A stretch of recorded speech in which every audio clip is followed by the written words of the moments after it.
Ustaz Fatur Rahman, bagaimana? Apakah sudah bisa dimulai? Fadol Ustaz. Baik, baik Bapak Ibu dan santri yang berbahagia, mari kita awali kajian Majelis Tadabbur dan Tartil Al-Quran atau Matrik pada kesempatan pagi hari ini. Bismillahirrahmanirrahim. Assalamualaikum warahmatullahi wabarakatuh. Alhamdulillah, wassalatu wassalamu ala rasulillah wa ala alihi wa sahbihi wa mawalah. ومن تبعهم بإحسان إلى يوم القيامة أما بعد رضيت بالله ربا وبالإسلام دينا وبمحمد نبيا ورسولا ربي زدنا علما ورزقنا فهما وعملا صالحا متقبلا ربي اشرح لي صدري ويسر لي أمري واحلل عقدة من لساني يفقه قولي يا فتاح يا علي. Bapak Ibu dan para santri jamaah majelis tadabbur dan tartil Al-Quran yang berbahagia, alhamdulillah wa syukurillah pada kesempatan pagi hari ini kembali kita bisa hadir di majelis tadabbur dan tartil Al-Quran episode yang ke-976 yang bertepatan dengan 17 Zulhijjah 1446 Hijriah atau 13 Juni 2025 Masehi. Mari kita awali kajian kita pada kesempatan pagi hari ini dengan bersama membaca lafaz basmalah. Bismillahirrahmanirrahim. Dan sebagaimana biasa, untuk menambah keberkahan di pagi hari ini, mari kita awali juga dengan membaca beberapa ayat dari Al-Quran, yaitu surat Al-Fatihah dan juga surah An-Nur. Kepada Ustadz Fatur Rahman atau yang mewakili untuk bisa memimpin.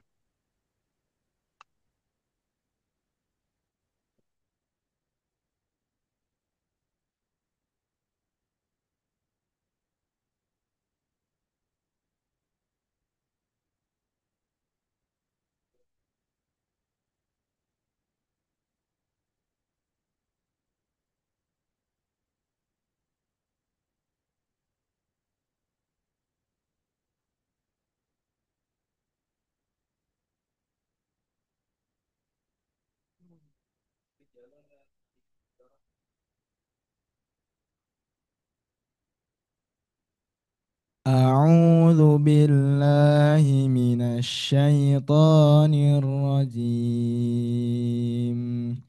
بسم الله الرحمن الرحيم.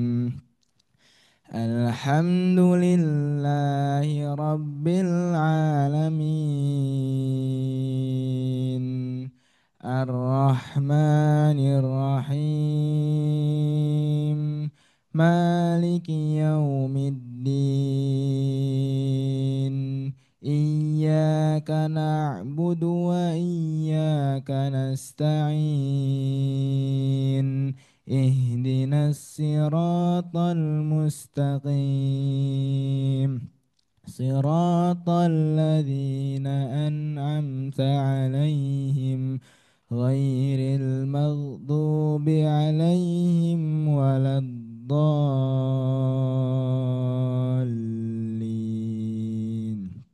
آمين.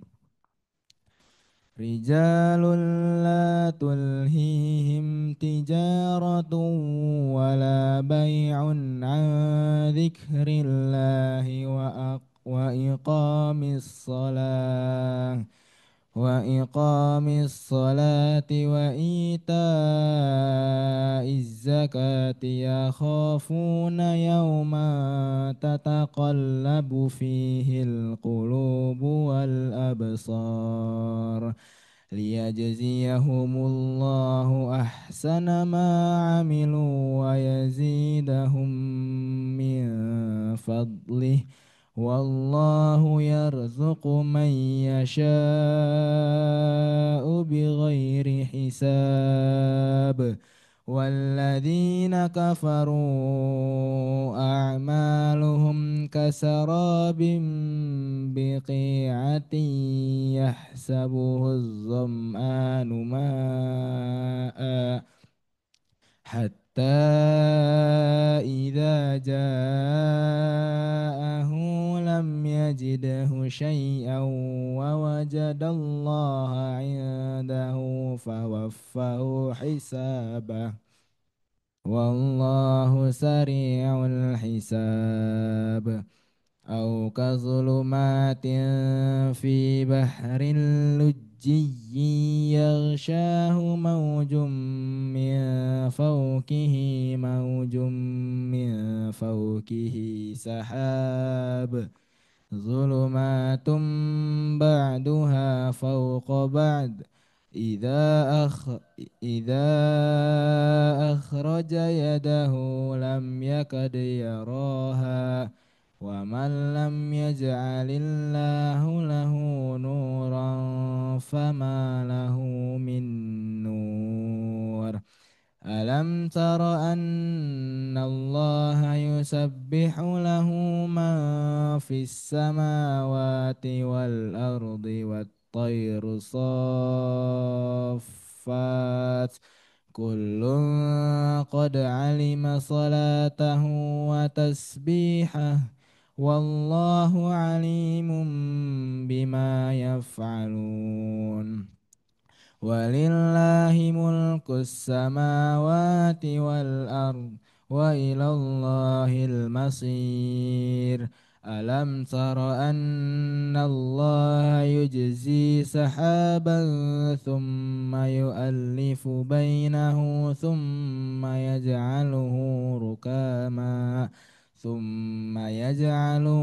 ركاما فترى الودق يخرج من خلاله وينزل من السماء من جبال فيها من برد فيصيب به فيصيب به من يشاء ويصرفه عن من يشاء يكاد سنا برقه يذهب بالأبصار صدق الله العظيم.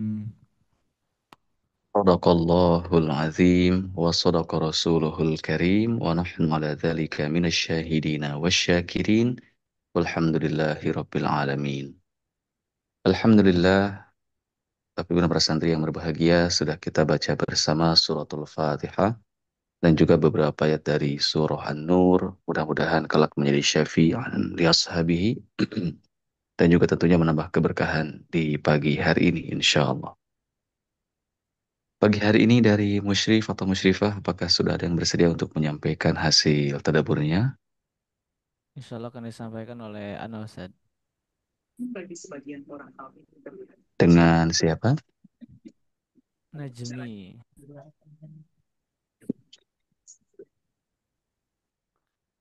Tapi disampaikan oleh Oh, ada Ana Ustadz Ustaz. Najmi. Ya. Ustadz Najmi ya? Ya. Taib, anaknya namanya Ustadz Najmi. Taib, dipersilahkan Najmi. kepada Ustadz Najmi untuk menyampaikan hasil tadaburnya pada kesempatan pagi hari ini. Bismillahirrahmanirrahim. Assalamualaikum warahmatullahi wabarakatuh. Waalaikumsalam warahmatullahi wabarakatuh. Innal hamdalillah nahmaduhu wa nasta'inuhu wa nastaghfiruhu wa nastahdiyu wa natubu ilaih. Wassalatu wassalamu ala Rasulillah Muhammad ibn Abdullah wa ala alihi wa ashabihi wa azwajihi dawin nufusi zakiyah amma ba'du. Hadratal mukarramin wa muhtaramin sahibul fadilati was sa'adati Dr. Al-Hajj Amang Syafruddin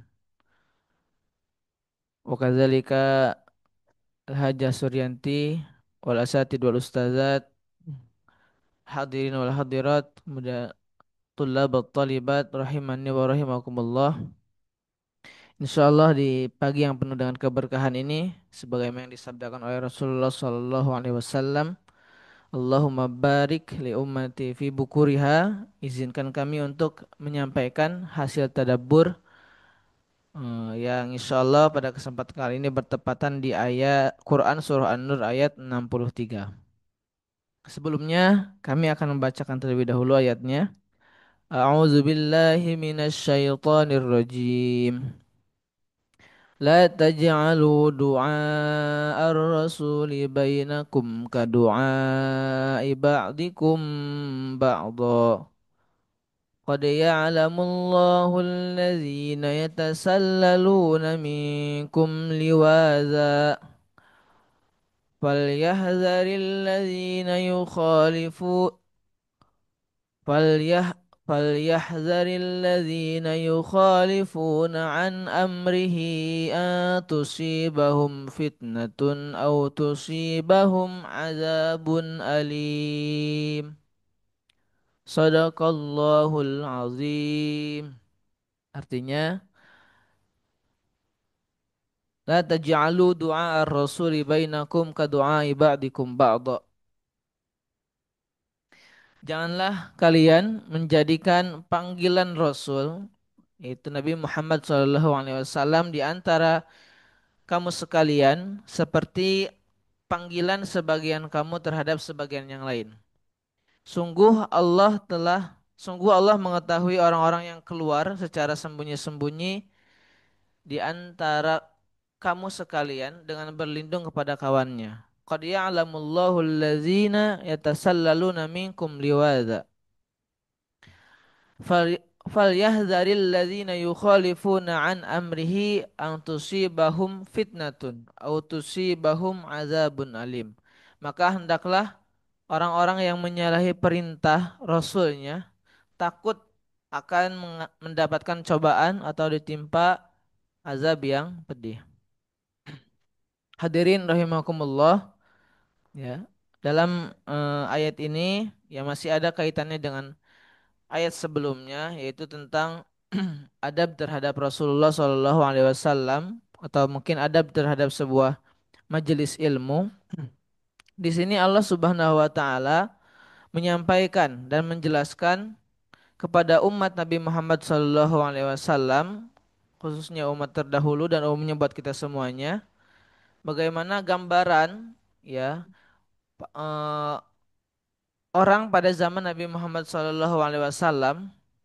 Pada saat itu mereka melakukan panggilan terhadap Rasulullah SAW dengan memanggil nama seperti ya memanggil temannya yang sebaya atau temannya yang sehari-hari. Misalkan ya Muhammad, ya Ibnu Abdillah. Nah, itulah panggilan orang-orang pada zaman Nabi Muhammad SAW terhadap Nabi Muhammad SAW. Maka dengan ayat ini Allah Subhanahu Wa Taala melarang hal tersebut. Ya, sebagai bentuk pengagungan terhadap kenabian dan kerasulannya.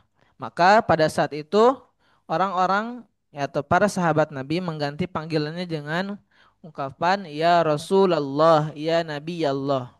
Ini adalah ya ini merupakan pendapat dari Imam Ad-Dhahhak dan Imam Mujahid.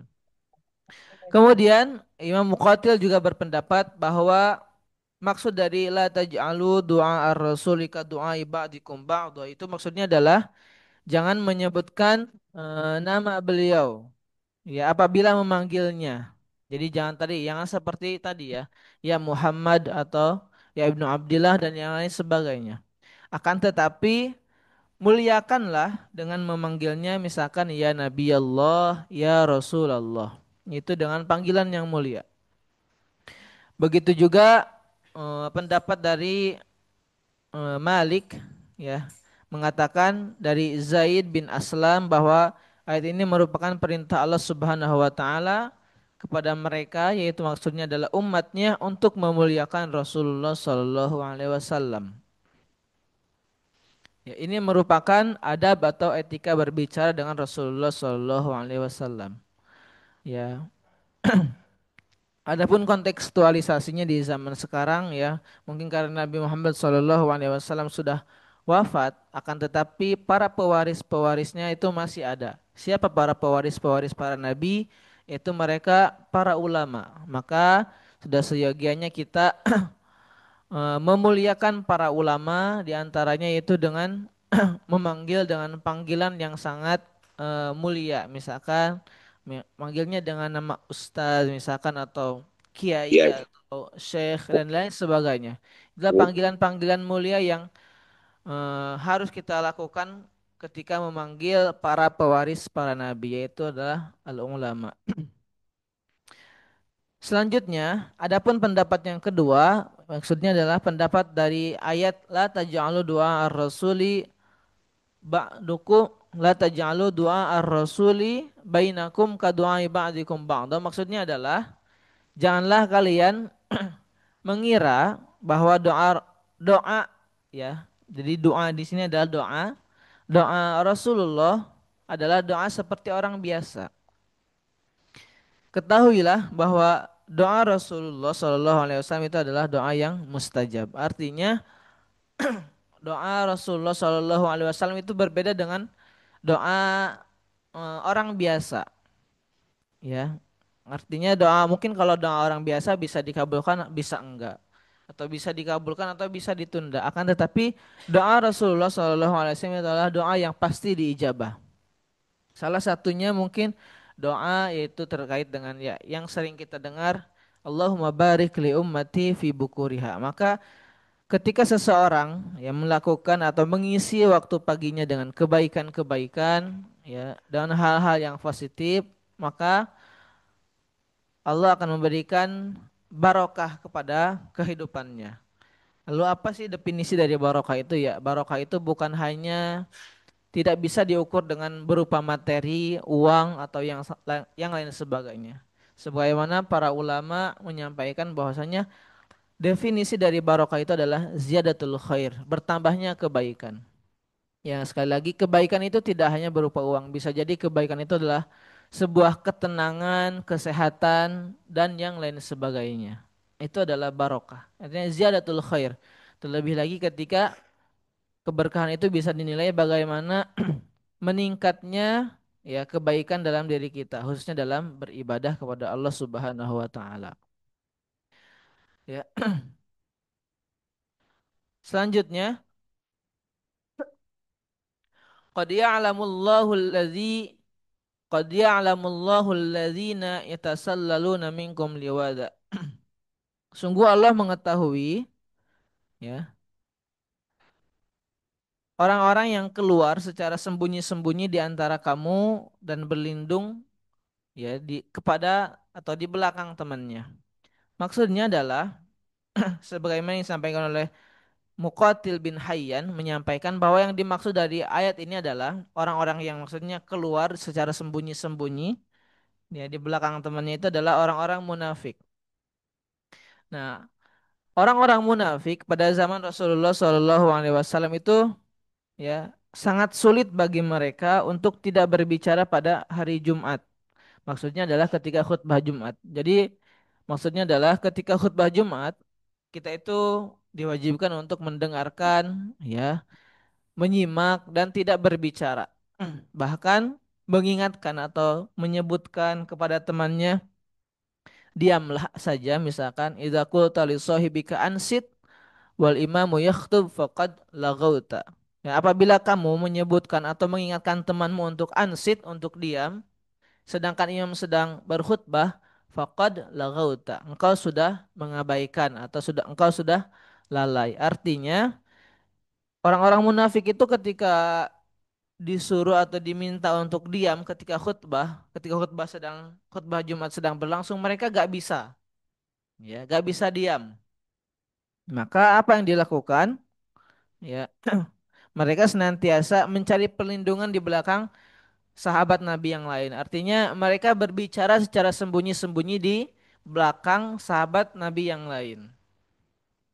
Atau bahkan di antara mereka ada yang sampai meninggalkan masjid, ya, meninggalkan khutbah hanya karena mereka tidak mampu menahan diri untuk berbicara. Padahal hakikatnya tidak boleh bagi mereka keluar tanpa seizin Rasulullah Shallallahu Alaihi Wasallam. Nah, kemudian ada pendapat yang lain ya dari Imam As-Sudi bahwa yang dimaksud dengan qad ya'lamul lahul ladzina yatasallaluna minkum liwaza, artinya mereka yang senantiasa keluar secara sembunyi-sembunyi, maksudnya adalah menghilang atau menjauh dari nabi dan kitabnya. Artinya mereka tidak mau mendengarkan nasihat-nasihat atau ujangan-ujangan yang disampaikan oleh Rasulullah Shallallahu Alaihi Wasallam atau penyampaian-penyampaian ilmu-ilmu yang dari Al-Quran ya. Itu bisa jadi Imam As-Sudi berpendapat seperti itu. Maka apa yang harus dilakukan? Falyahzaril ladzina yukhalifuna an amrihi an tusibahum fitnah atau tusibahum azabun alim. Maka hendaklah orang-orang yang menyalahi perintah Rasulnya itu takut akan eh, mendapatkan cobaan, fitnah atau azab yang pedih. Ini adalah sebuah konsekuensi yang pasti akan terjadi ketika seseorang mereka tidak mentaati perintah Allah yang termaktub dalam Al-Quran, kemudian tidak mentaati perintah Rasulullah SAW, maka lambat laun mereka akan mendapatkan fitnah. Ya, fitnah itu ya tadi mendapatkan cobaan atau ditimpa azab yang pedih. Salah satunya mungkin ketika seseorang ya, ketika Rasulullah Shallallahu Alaihi Wasallam memberikan isyarat bahwasanya dalam sebuah pagi itu ada sebuah keberkahan, yaitu dengan doanya Allahumma barik li ummati fi bukuriha. Akan tetapi umatnya itu tidak mengindahkan perintah itu, tidak melakukan sebuah keharusan yang disampaikan oleh Rasulullah Shallallahu Alaihi Wasallam, maka bisa jadi dia pada hari itu akan ditimpa fitnah, cobaan. Cobaannya tidak hanya harus misalkan ditimpa kemiskinan, akan tetapi misalkan bisa jadi pada hari itu dia mendapatkan kesialan yang lain, kemudian mendapatkan pikirannya tidak tenang dan yang sebagainya. Itu bisa jadi fitnah atau cobaan yang disebabkan karena tidak mematuhi perintah Allah Subhanahu wa taala atau tidak mematuhi perintah Rasulullah Shallallahu alaihi wasallam. Karena sejatinya setiap dosa ya atau ya dosa itu selalu menghadirkan ketidaktenangan, kegelisahan.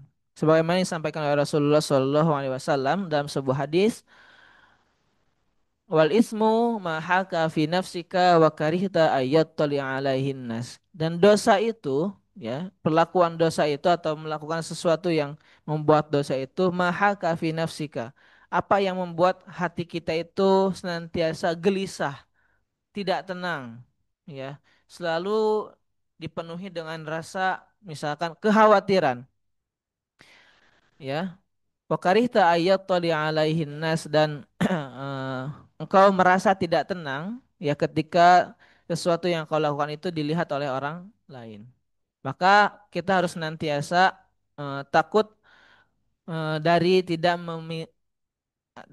mematuhi perintah Rasulullah Shallallahu Alaihi Wasallam. Karena ketika seseorang atau seorang mukmin muslim tidak mematuhi perintah Rasulullah Shallallahu Alaihi Wasallam, maka dia akan mendapatkan fitnah ya, baik di dunia maupun di akhirat. Hadirin rahimakumullah ya, mungkin itu saja yang bisa kami sampaikan pada kesempatan kali ini. Kesimpulannya pertama ya, kita harus senantiasa memuliakan Rasulullah Shallallahu Alaihi Wasallam dengan bersolawat kepadanya, kemudian dengan mematuhi segala perintahnya, dan juga mematuhi atau memuliakan orang-orang yang menjadi pewaris para nabi, yaitu adalah al-ulama. Bukan hanya ulama yang viral saja, akan tetapi ulama-ulama yang senantiasa berada di pelosok-pelosok yang mungkin tidak seterkenal ulama-ulama yang berada di media sosial, akan tetapi mereka istiqomah dalam mengajarkan ilmu Al-Quran, dalam mengajarkan ilmu-ilmu kehidupan yang berdasarkan kepada Al-Quran dan hadis Nabi Muhammad SAW. Mereka harus senantiasa kita muliakan. Kemudian yang kedua, kita harus senantiasa mematuhi perintah Allah dan perintah Rasulnya. Hadirin rahimani wa rahimakumullah, naktafi bihadal qadar wallahul muwaffiq ila aqwamit thoriq. Wabillahi taufiq wal hidayah. Assalamualaikum warahmatullahi wabarakatuh.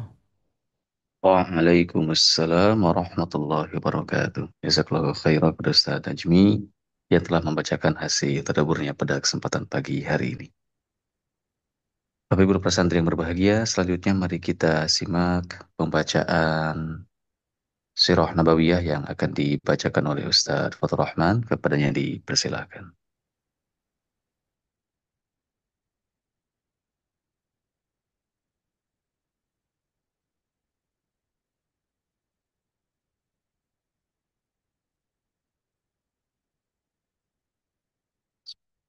Assalamualaikum warahmatullahi wabarakatuh.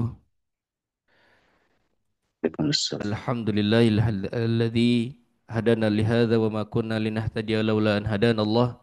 Asyhadu an la ilaha illallah wahdahu la syarika lah wa asyhadu anna Muhammadan abduhu wa rasuluhu la nabiyya wa la rasula ba'dah. Allahumma salli wa sallim wa barik ala sayyidina Muhammadin wa ala alihi wa sahbihi wa man tabi'ahum bi ihsanin ila yaumiddin. Amma ba'd. Hadratul Mukarramin, Fadilatul Ustad, Dr. Ki Haji Amang Syafruddin LCMM, wa kadzalika Ustadzah Haji Suryanti SGMM, wa kadzalika al-asatidzah wal ustadzat, hadirin wal hadirat, ahibba'iyatullab, akhwati at-talibat, rahimani wa rahimakumullah wa as'adakumullahu sabahakum. Insyaallah pada pagi hari ini kita akan melanjutkan pembahasan dalam kitab Ar-Rahiqul Maktum berbicara terkait dengan Al-Baitun Nabi sallallahu alaihi wasallam, yaitu tentang rumah tangga Nabi Muhammad sallallahu alaihi wasallam. Qala al-muallif rahimahullah wa nafa'na bihi wa bi'ulumihi fid dharain amin. Kana al-baitun nabi kana al-baitun nabawi fi Makkah qabla al-hijrati yata'allafu minhu alaihi salatu wassalam wa min zawjatihi Khadijah bintu Khuwailid. Bahwasanya rumah tangga Nabi Shallallahu Alaihi Wasallam ketika di Mekah sebelum beliau hijrah, yaitu terdiri dari beliau sendiri dan juga istrinya Khadijah bintu Khuwailid. Tazawwajaha wa huwa fi khamsin wa ishrina min sinhi. Beliau menikahinya pada usia 25 tahun, artinya usia beliau 25 tahun, wahia fi arba'in fil arba'in, dan sedangkan Khadijah berumur 40 tahun. Wahia awwalu man tazawwajaha minan nisa'i wa lam yatazawwaj 'alaiha ghairaha. Dan Khadijah merupakan wanita pertama yang dinikahi oleh Rasulullah SAW, dan beliau tidak pernah menikah lagi ketika bersama dengan Khadijah bintu Khuwailid. Artinya ketika menikah dengan Khadijah bintu Khuwailid, ya, beliau tidak pernah menikah lagi sampai Khadijah itu wafat. Wa kana lahu minha abnaun wa banat.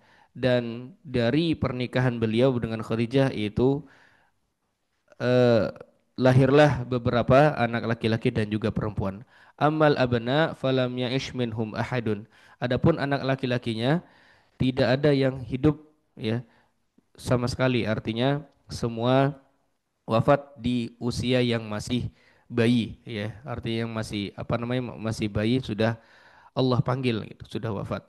Wa amal banat fahunna, adapun anak perempuannya diantaranya adalah Zainab wa Ruqayyah wa Ummu Kulsum wa Fatimah, yaitu bernama Zainab, Ruqayyah, Ummu Kulsum dan Fatimah.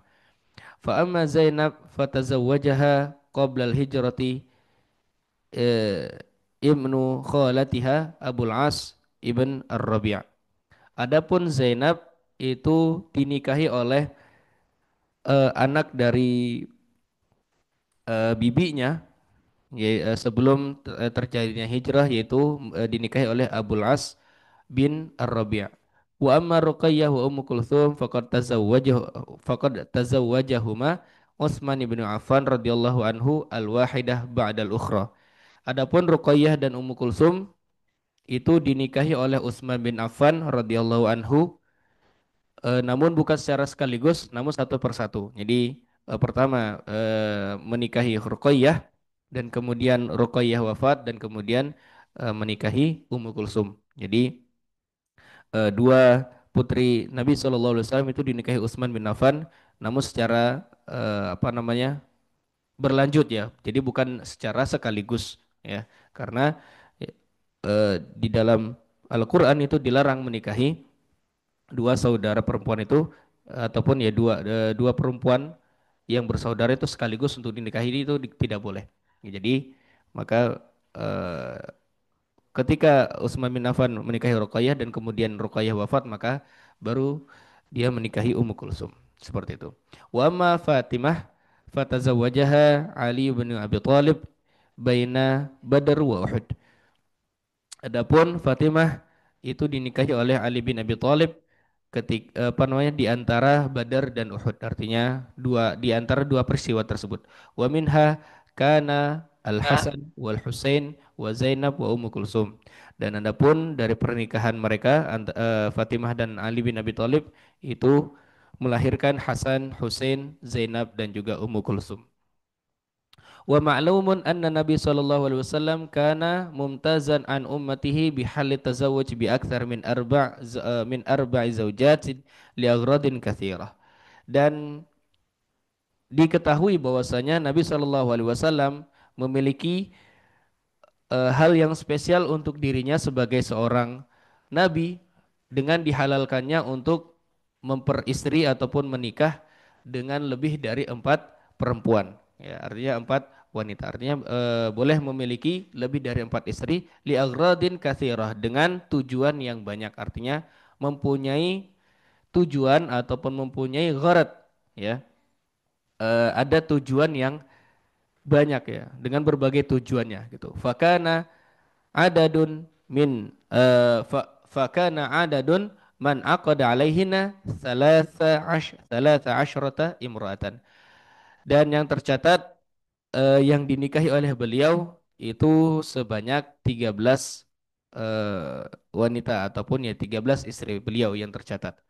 Minhun tis'un mata anhunna, di antaranya 9 dari istri beliau itu wafat setelah beliau wafat, ya artinya wafatnya itu setelah Nabi SAW wafat. Wasnatani tuwafiyata fi hayati. Adapun 2 di antaranya lagi dari 13 itu wafat ketika beliau masih hidup. Ihdahuma Khadijah, salah satunya adalah Khadijah, wal ukhra ummul masakin Zainab binti Khuzaimah. Dan yang satu lagi adalah yang terkenal dengan Ummul Masakin yaitu Zainab binti Khuzaimah. Wasnatani lam yadkhulha min bihima. Adapun yang 2 lagi itu tidak disebutkan apa namanya tidak disebutkan dalam artian di sini adalah lam yadkhulha itu lam yadkhul bihima artinya Rasulullah tidak pernah menggauli mereka ya. Jadi hanya dinikahi tapi tidak sampai digauli oleh Rasulullah SAW. Wahahia asma'uhunna wa syai'un anhunna. Dan berikut nama-nama mereka dan sedikit pengetahuan ya ataupun sedikit informasi terkait dengan istri-istri Nabi Shallallahu alaihi wasallam. Saudah yang kedua ya tadi kan yang pertama Khadijah yang sudah diceritakan, kemudian yang kedua Saudah bintu bintu Zam'ah. Yang kedua adalah Saudah bintu Zam'ah. Tazawwajaha Rasulullah sallallahu alaihi wasallam fi Syawal sana sanata asyar minan nubuwah ba'da wafati Khadijah bi ayyamin. Rasulullah sallallahu alaihi wasallam menikahinya di bulan Syawal pada tahun ke-10 Hijriah setelah wafatnya Khadijah dalam beberapa hari, ya, maksudnya beberapa hari setelah meninggalnya Khadijah. Wa kanat qablahu inda bni ammi laha yuqalu lahu As-Sakran ibn Amr famata anha. Sebelumnya ya artinya sebelum dengan Rasulullah Saudah binti Zam'ah ini dinikahi oleh anak pamannya yang bernama Sakran bin Al-Amr yang meninggal sewaktu masih bersamanya. Ya, artinya meninggal dan kemudian dinikahi oleh Rasulullah SAW. Kemudian yang ketiga Aisyah bintu Abi Bakar As-Siddiq, yaitu adalah Aisyah binti Abi Bakar As-Siddiq. Tazawwajaha fi Syawal sanah 11 minan nubuwah. Rasulullah SAW menikahinya di bulan Syawal pada tahun ke-11 dari kenabian. Ba'da zawajihi bisaudah bisanatin ya. Setelah beliau menikahi Saudah tadi setahun setelah beliau menikahi Saudah. Wa qabla hijrah bisanatainin wa khamsata asyhar wa khamsata ashhur. Dan sebelum terjadinya hijrah eh, apa namanya? 2 tahun ya, 2 tahun sebelum 2 tahun 5 bulan sebelum sebelum hijrah terjadi. Tazawwajaha wa hiya sittu sinin. Beliau menikahi Aisyah pada usia pada saat itu umurnya adalah 6 tahun. Wa buniya biha fi Syawal ba'dal hijrah bisa ba'ati ashhur fil Madinah. Dan beliau menggaulinya pada bulan Syawal ya 7 bulan setelah hijrah ke Madinah. Ya, jadi apa namanya? Jadi tidak langsung. Wahia bintu tis'i sinin, dan pada saat itu Aisyah sudah berumur 9 tahun. Wa kanat bikran walam yatazawwaj bikran ghairaha. Dan Aisyah merupakan satu-satunya gadis ya yang dinikahi oleh Rasulullah SAW, dan beliau tidak pernah menikahi gadis selain Aisyah. Wa kanat habul khuluq ilaihi wa afqahu nisa'il ummah wa a'lamuhunna 'alal itlaq. Dan Aisyah ini merupakan wanita yang paling faqih ya, yang paling paham tentang masalah agama, masalah din, dan juga yang paling berilmu di antara wanita-wanita umat Islam ataupun di antara wanita-wanita muslimah ya pada saat itu. Kemudian Hafsah bintu Umar ibn al-Khattab.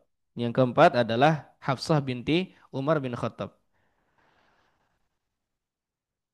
Eh, Ta'ayyamat min zawjiha Khanis ibn Hudzafah as-Sahmi baina Badr wa Uhud fatazawwajaha Rasulullah sallallahu alaihi wasallam sanah thalatha minal hijrah.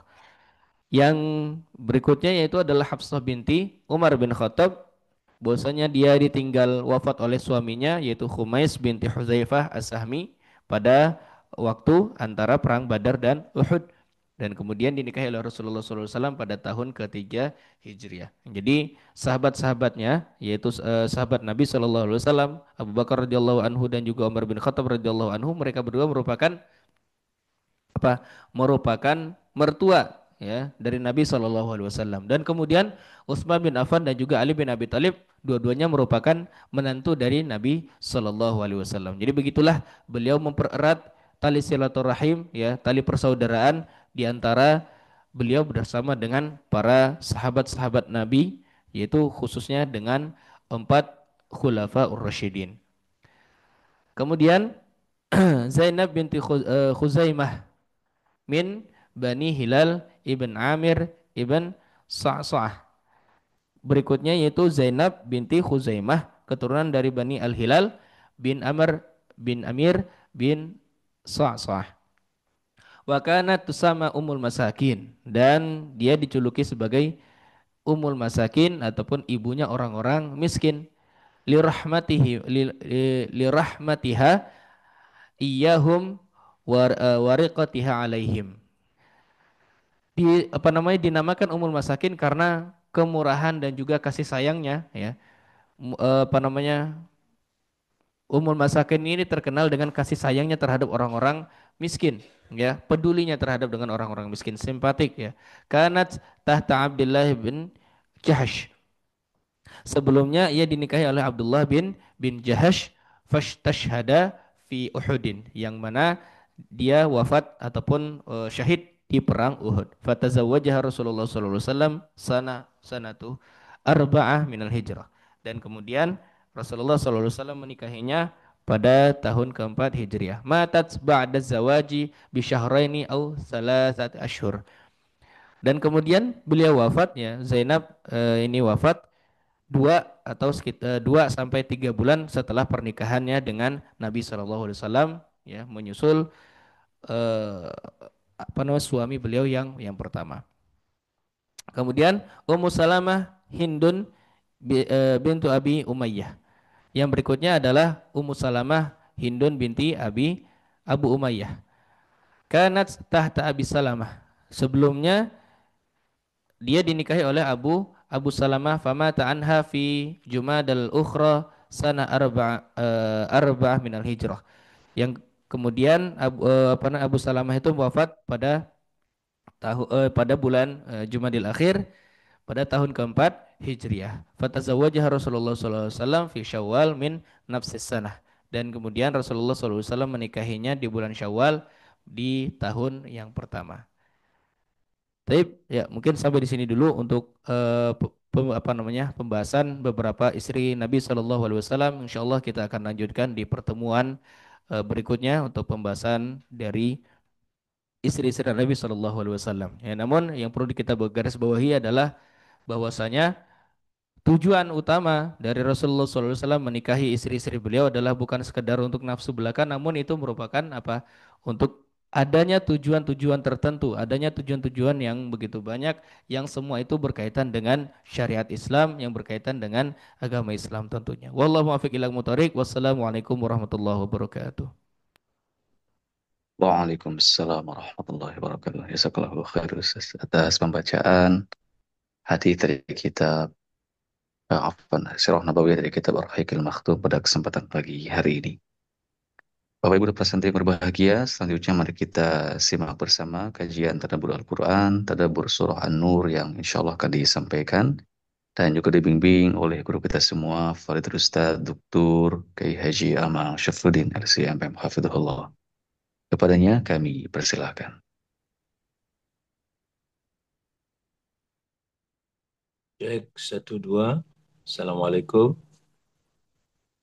Baik, sudah terdengar dengan baik Ustaz. Waalaikumsalam Assalamualaikum warahmatullahi warahmatullahi wabarakatuh.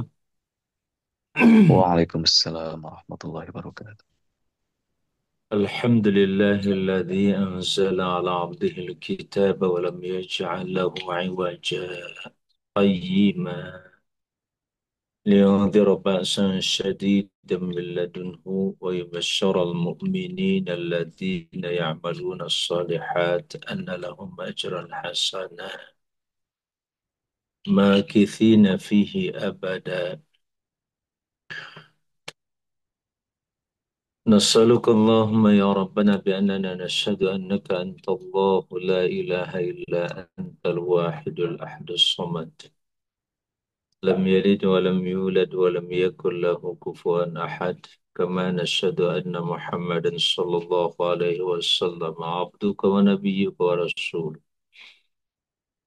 فلك الحمد يا ربنا أنت قيم السماوات والأرض وما فيهن، ولك الحمد أنت مالك السماوات والأرض وما فيهن، ولك الحمد أنت نور السماوات والأرض وما فيهن، ولك الحمد أنت الحق وعدك الحق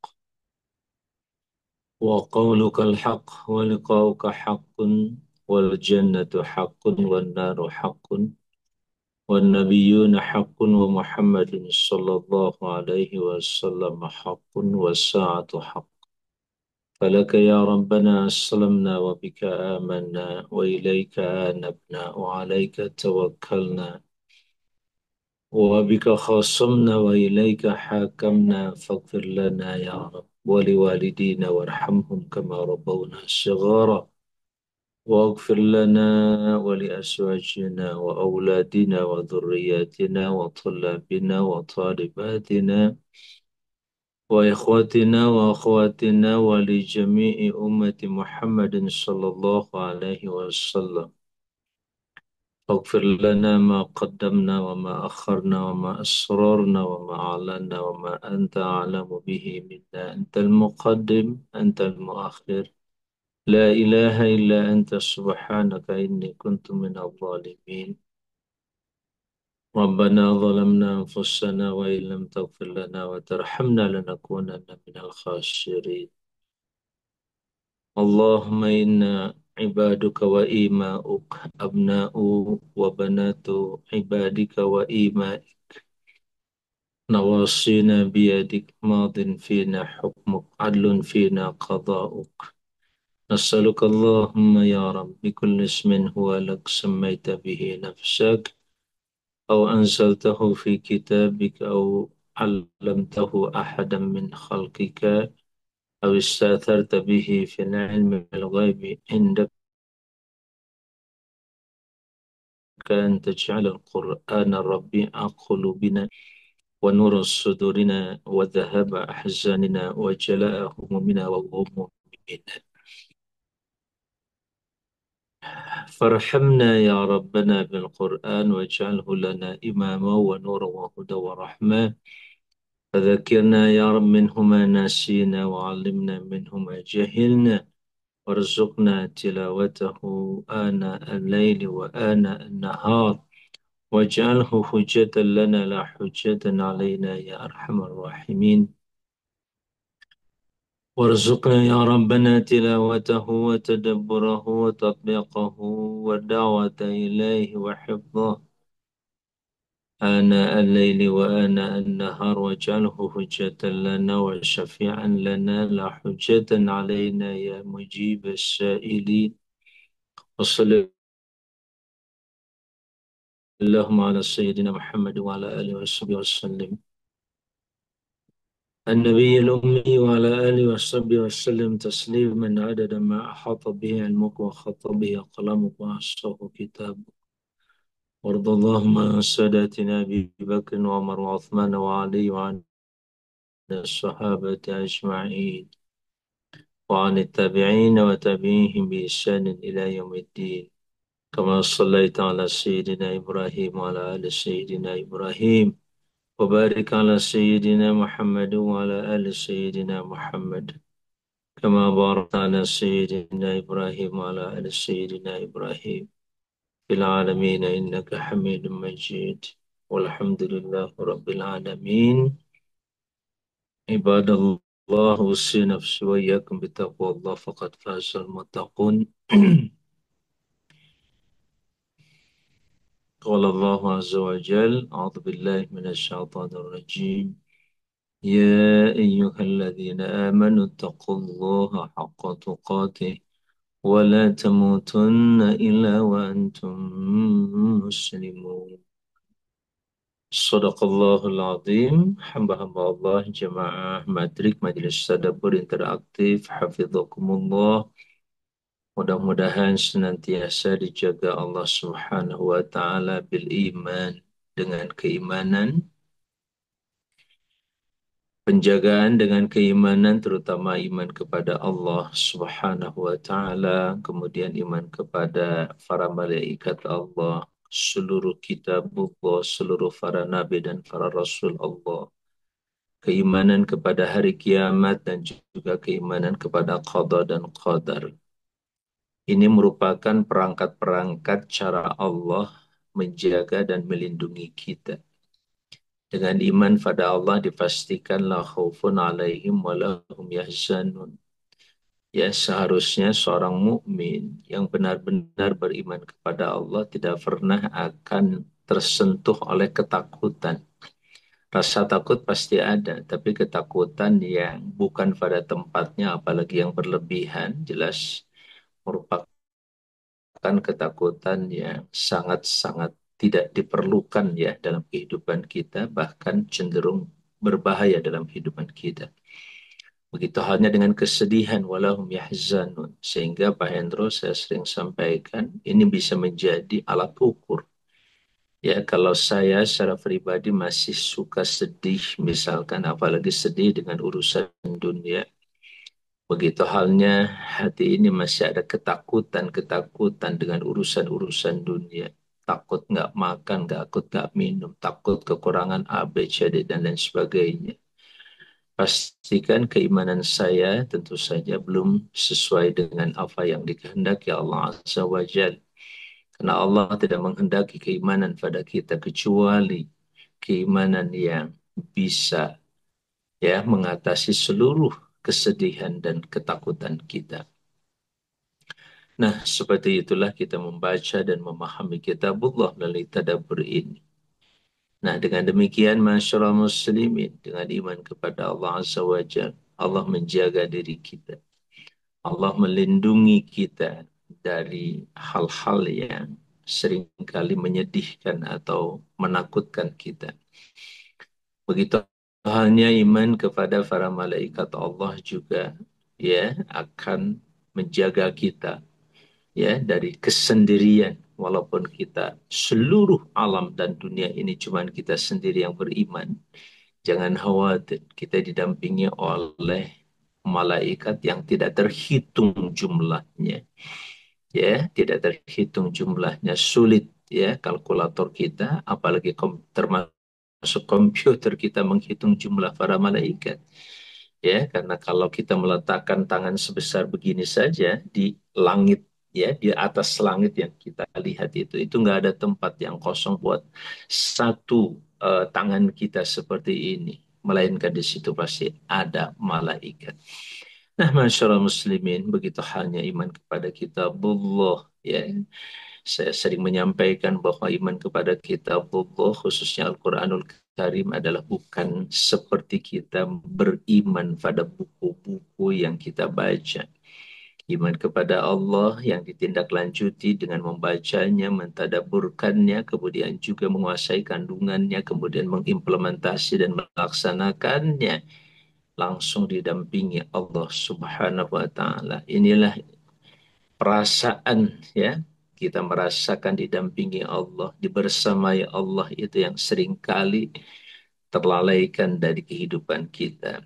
Maka diperlukan namanya zikrullah, ya, fadzakir, bahkan maka ingatkanlah, fadzakir, diingatkan ada Allah, diingatkan Allah Akbar, diingatkan Allah Rabbi, diingatkan terus setiap saat, ya, fadkuruni adkurkum, bahkan diingatkan oleh pikiran kita sendiri, terutama oleh hati nurani kita yang selalu mengingatkan kita tentang Allah Subhanahu wa taala. Ya, keimanan kepada kitabullah menghubungkan kita langsung dengan Allah yang maha benar-benar mendampingi kita dan jauh lebih dekat daripada urat leher kita, masyaallah muslimin rahimakumullah. Begitu halnya iman kepada para rasul Allah, terutama Rasulullah Muhammad sallallahu alaihi wasallam, ya, memberikan penjelasan kepada kita tentang bagaimana kita bersama dan mengikuti jejak, menteladani orang-orang terbaik. Gambaran hidup para nabi dan para rasul Allah Subhanahu wa taala di dalam Al-Qur'anul Karim sudah sangat gamblang sekali. Terutama Nabi Allah Muhammad sallallahu alaihi wasallam, sekalipun dalam Quran jarang disebut, jarang diceritakan tentang sejarahnya, tetapi khusus ya Allah Subhanahu wa taala menggerakkan hati para sahabatnya untuk menghimpun atau mengkodifikasi, mengumpulkan seluruh data Nabi Shallallahu Alaihi Wasallam, mulai dari asal-usul beliau, dari mana keturunannya, kemudian sampai kepada saat lahirnya, peristiwa dan berbagai macam kemujizatan terjadi pada saat kelahiran Nabi Shallallahu Alaihi Wasallam, ya. Kemudian pertumbuhannya sampai dia remaja, sampai dia dewasa. Bagaimana beliau pernah menggembala kambing, kemudian juga pernah berdagang bersama dengan pamannya. Terus beliau tumbuh dibesarkan bersama pamannya. Kemudian pernikahannya tadi, Masya Allah, digambarkan dan dijelaskan. Lengkap sekali. Tidak ada satupun manusia, bukan hanya Nabi Muhammad SAW, tapi seluruh manusia, termasuk para nabi yang lain selain Nabi Allah Muhammad SAW, yang datanya selengkap Nabi Allah Muhammad SAW. Dengan data yang begitu lengkap, Bapak Ibu yang berbahagia, kita tidak ragu lagi untuk menjadikannya sebagai suri tauladan tercinta kita, contoh dan model hidup kita, yang tetap beliau bukan seorang malaikat, apalagi Tuhan yang dipertuhankan. Dia tetap adalah seorang manusia yang punya hasrat, punya yang namanya nafsu tadi. Bagaimana Nabi SAW menikahi 9 istri, bahkan 13 istri, tidak bisa lepas daripada nafsu beliau. Yang suatu saat Nabi bisa menggauli istrinya yang 9 dalam satu malam, riwayat-riwayat yang sahih. Ya, Tapi bukan hanya itu. Bagaimana Nabi menikahi para istri itu. Istri-istri yang memang istri-istri yang cerdas. Luar biasa. Ummu Salamah tadi. Kecerdasannya dalam bidang psikologi keluarga. Bagaimana Nabi Shallallahu Alaihi Wasallam ketika para sahabat di waktu apa itu Sulhul Hudaybiyah. Pada waktu perjanjian Hudaybiyah, para sahabat Nabi hampir tak satu pun menggubris Nabi.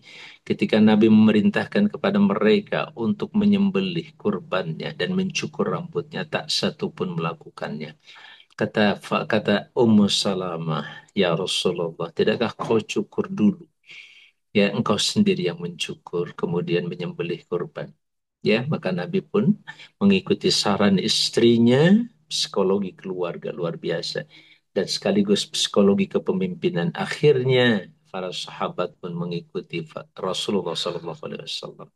Kenapa mereka tidak mengikuti langsung? Mereka masih apa ya, masih kesel gitu ya. Kenapa kita ini orang terbaik Muslim, apalagi ada Nabi Muhammad SAW, kok mau-maunya kita di hinakan oleh orang-orang musyrikin Quraisy waktu itu dengan perjanjian Hudaybiyah. Ya, kita tahu bagaimana Umar bin Khattab waktu itu sampai keliling. Sampai mengatakan pada Nabi SAW, ya Rasulullah, bukankah engkau salang Rasulullah? Dan bukankah kita orang-orang Muslim? Nah, seperti itulah ya apa kekecewaan sahabat sangat manusiawi, tapi kekecewaan tidak pernah dibiarkan dengan nafsunya terus bergelombang, dia menjadi suatu nafsu yang membuat mereka tidak patuh pada Nabi Shallallahu Alaihi Wasallam, apalagi membangkang Rasulullah Muhammad Shallallahu Alaihi Wasallam. Tetapi mereka langsung dengan contoh Nabi tadi atas saran istrinya Ummu Salamah, maka semuanya mengikuti apa yang dilakukan Rasulullah SAW. Ketaatan kembali mereka raih. Nah, begitu halnya dengan istri yang lain, Hafsah fakar dalam bidang literasi, di mana Nabi Shallallahu Alaihi Wasallam seringkali menitipkan tulisan-tulisan Al-Quran kepada Hafsah, dan itu dilanjutkan oleh para sahabat Nabi Shallallahu Alaihi Wasallam sehingga Hafsah punya mushaf sendiri, mushaf Hafsah. Waktu itu belum dibukukan menjadi satu buku. Dalam bidang literasi, sekali lagi Hafsah luar biasa. Di samping Hafsah juga sangat cerdas dalam bidang apa itu dalam bidang politik. Ya, pertimbangan-pertimbangan politik Nabi seringkali meminta saran Hafsah. Begitu halnya dengan Aisyah radhiyallahu anha. Dia ahli hukum, ahli masalah keluarga, ahli seluruh bidang keilmuan. Aisyah adalah gudangnya. Ya, begitulah bagaimana Nabi menikahi para istrinya tadi, termasuk tadi ada Ummul Masakin, ya, secara sosiologis, secara kemasyarakatan, keluarga Nabi diikat ya oleh tadi Zainab binti Khuzaimah. Zainab binti Khuzaimah digelari dengan ibunda orang-orang miskin. Kenapa? Karena orang-orang miskin selalu ya apa itu berkumpul di sekitar apa Ummu Masakin atau Zainab binti Khuzaimah ini. Ya, seperti itulah secara sosiologis. Nah, istri-istri Nabi sekali lagi tidak dinikahi hanya sekedar untuk sebuah hasrat nafsu Rasulullah SAW, tapi jauh lebih daripada itu dalam rangka ibadah sekaligus membangun khilafah dilengkapi oleh para istri Nabi Shallallahu Alaihi Wasallam, dan beliau Nabi Allah Muhammad SAW adalah orang yang sangat-sangat konsen sekali mendengar, menyimak saran dan pemikiran para istrinya. Nah, hadirin sekalian yang saya muliakan, itulah data sekali lagi iman kepada para rasul, ya Allah Subhanahu wa taala, khususnya Nabi Allah Muhammad sallallahu alaihi wasallam, semakin membuat kita ini tidak ada pilihan. Tidak ada pilihan untuk mencari yang lain. Hanya beliau tercinta. Oleh karena itu berselawatlah kepada beliau tercinta sebanyak-banyaknya, terutama di hari Jumu'ah ini. Bersolawatlah, silahkan. Bila perlu cukup dengan salawat saja ya untuk hari ini. Terus Allahumma salli ala Sayyidina Muhammad wa ala ali Sayyidina Muhammad. Paling singkat, Allahumma salli ala Sayyidina Muhammad, Allahumma salli ala Sayyidina Muhammad. Agak sedikit lengkap, Allahumma salli ala Sayyidina Muhammad wa ala alihi wa sallim taslima. Ya, atau Allahumma salli wa sallim wa barik ala Sayyidina Muhammad wa ala alihi wa sahbihi. Allahumma salli ala Sayyidina wa Allahumma salli ya wasallim wa barik ala sayyidina Muhammad wa ala alihi wa sahbihi. Seperti itulah. Atau yang lebih lengkap lagi yaitu salawat Ibrahimiyah. Allahumma salli ala sayyidina Muhammad wa ala ali sayyidina Muhammad kama sallaita ala sayyidina Ibrahim wa ala ali sayyidina Ibrahim wa barik ala sayyidina Muhammad wa ala ali sayyidina Muhammad kama barakta ala sayyidina Ibrahim wa ala ali sayyidina Ibrahim fil alamin innaka Hamidum Majid. Ya, perbanyak salawat kepada beliau tercinta. Untuk apa? Menjaga pikiran kita, hati dan perasaan kita, bahkan tindakan perilaku kita, agar kita selalu dalam suasana kenabian, ya, mengikuti jejak para nabi Allah dan para rasul Allah Subhanahu wa taala. Begitu hanya keimanan kita kepada yang namanya hari kiamat.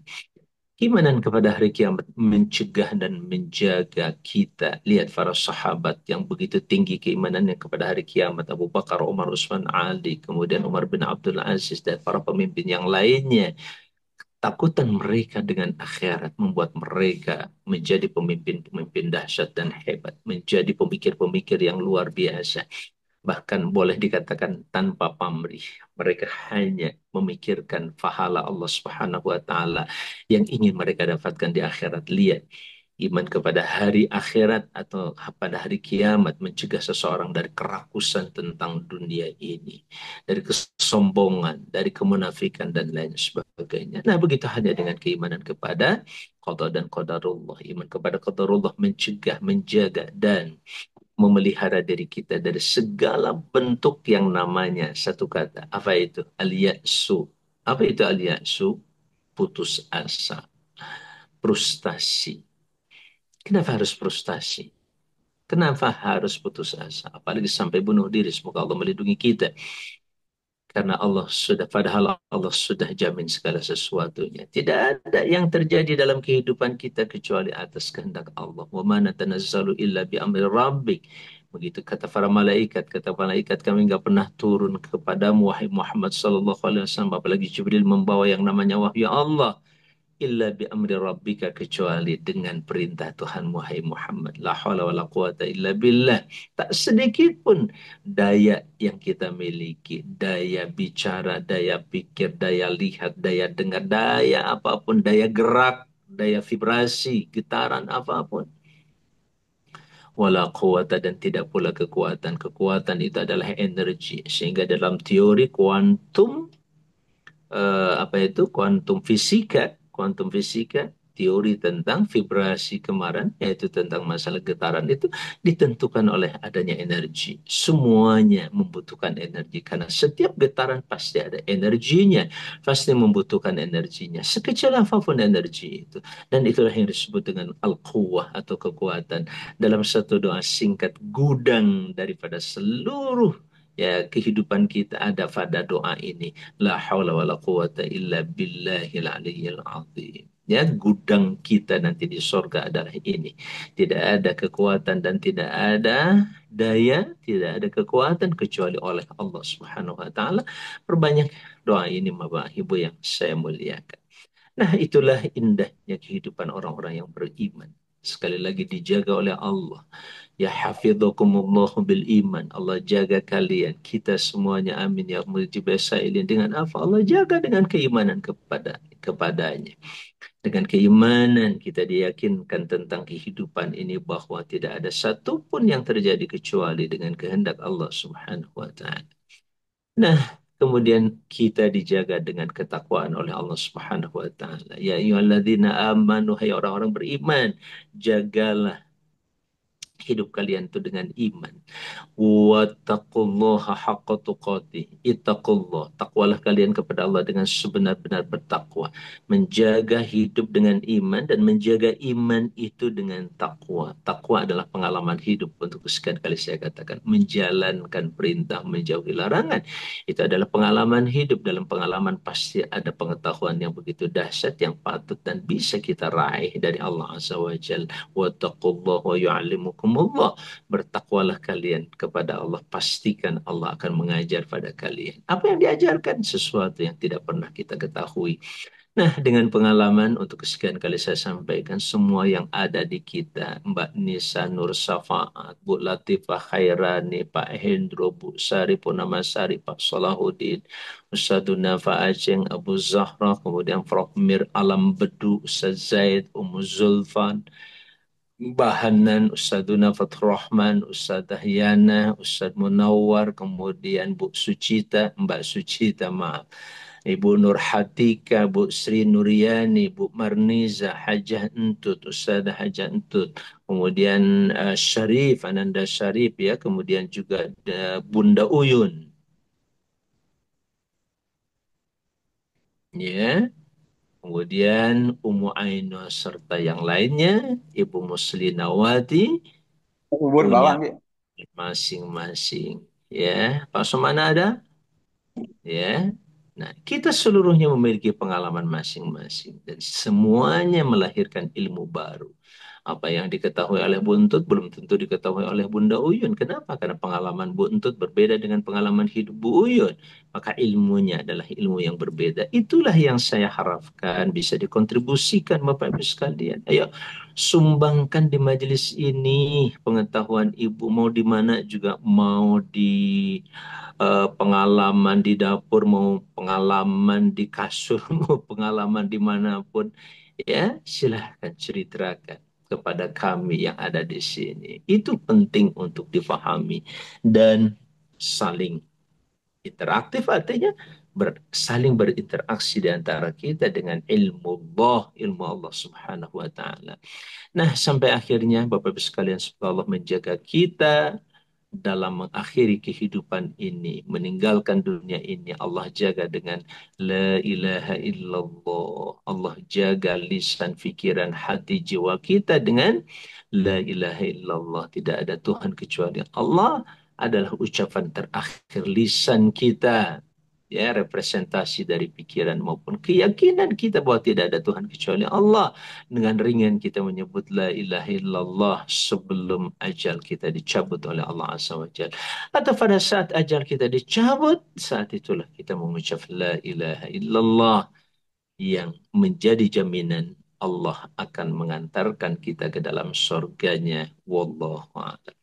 Hadirin sekalian yang berbahagia, inilah bagaimana penggambaran surah An-Nur ayat 47 sampai 50. Allah mengatakan, ya, betapa keimanan kepada Allah, kepada Rasulullah terutama, dan juga kepada hari kiamat itu betul-betul menjadi semacam apa ya, andalan begitu ya, andalan atau pegangan ya, pegangan apa?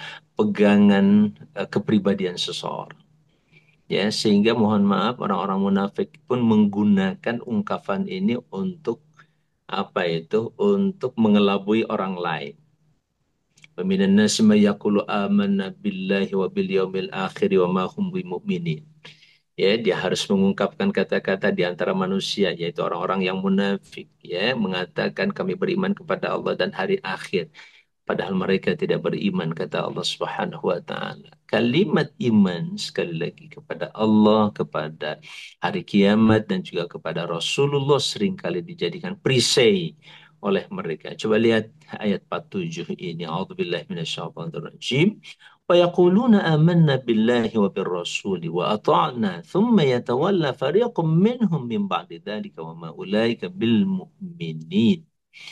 Dan mereka mengatakan, kami beriman kepada Allah dan kepada Ar-Rasul. Dan kami juga taat kepada Allah dan Rasul. Tsumma yatawalla. Kemudian berpalinglah. Fariqum minhum. Sekelompok di antara mereka. Mimba didalika setelah ucapan yang tadi itu. Yang saya sampaikan tadi sebagai bagian dari kemunafikan. Ya, kemunafikan itu. Wa ma'ulaika bil mu'minin, kata Allah, tidaklah mereka itu beriman pada Allah Subhanahu wa taala.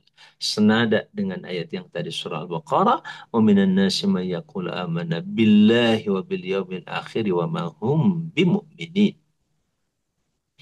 Kemudian wa idza du'u, dan apabila mereka itu diajak, apabila mereka itu diajak atau didakwahi ilallahi, kepada Allah wa rasulihi dan rasul, liyahkuma bainahum, agar Rasulullah itu menetapkan hukum di antara mereka. Ini penting sekali lagi, bukan hanya mengakui Allah dan Rasulnya sebagai Tuhan dan hambanya, enggak cukup dengan cara seperti itu. Ya, tetapi kita harus siap dihukum dalam pengertian diputuskan segala sesuatunya oleh Rasulullah Shallallahu Alaihi Wasallam. Nah, inilah kehebatan para sahabat. Sekali lagi, kehebatan para sahabat tadi saya sampaikan. Data Rasulullah tentang keluarga, tentang pribadinya sebagai pemimpin di masyarakat bersama para sahabat. Bagaimana Nabi memimpin waktu itu pasukan perang dan memimpin saat beliau sedang sholat, sedang menunaikan ibadah yang lainnya, sedang duduk bersama para sahabat. Seluruh data tentang beliau itu sudah dibukukan dan sudah dijamin, ya, insya Allah validitasnya. Nah, orang seperti inilah, Rasul dan pemimpin seperti inilah yang berhak liyahkuma bainahum, menetapkan hukum di antara mereka. Maaf, kalau hari ini misalkan ada sang presiden, seorang presiden menetapkan hukum, saya nggak kenal siapa dia. Apakah dia juga menjalankan hukum yang ditetapkannya ataukah tidak? Berbeda dengan data yang kita pahami dari Rasulullah Muhammad Sallallahu Alaihi Wasallam. Tentang Rasulullah Muhammad Sallallahu Alaihi Wasallam, ketika beliau bicara tentang A, beliaulah yang pertama kali menjalannya. Ketika beliau bicara tentang B, beliau juga yang pertama kali menjalankannya. Ketika beliau berbicara tentang C, beliau pula yang pertama kali menjalankannya sebelum orang lain.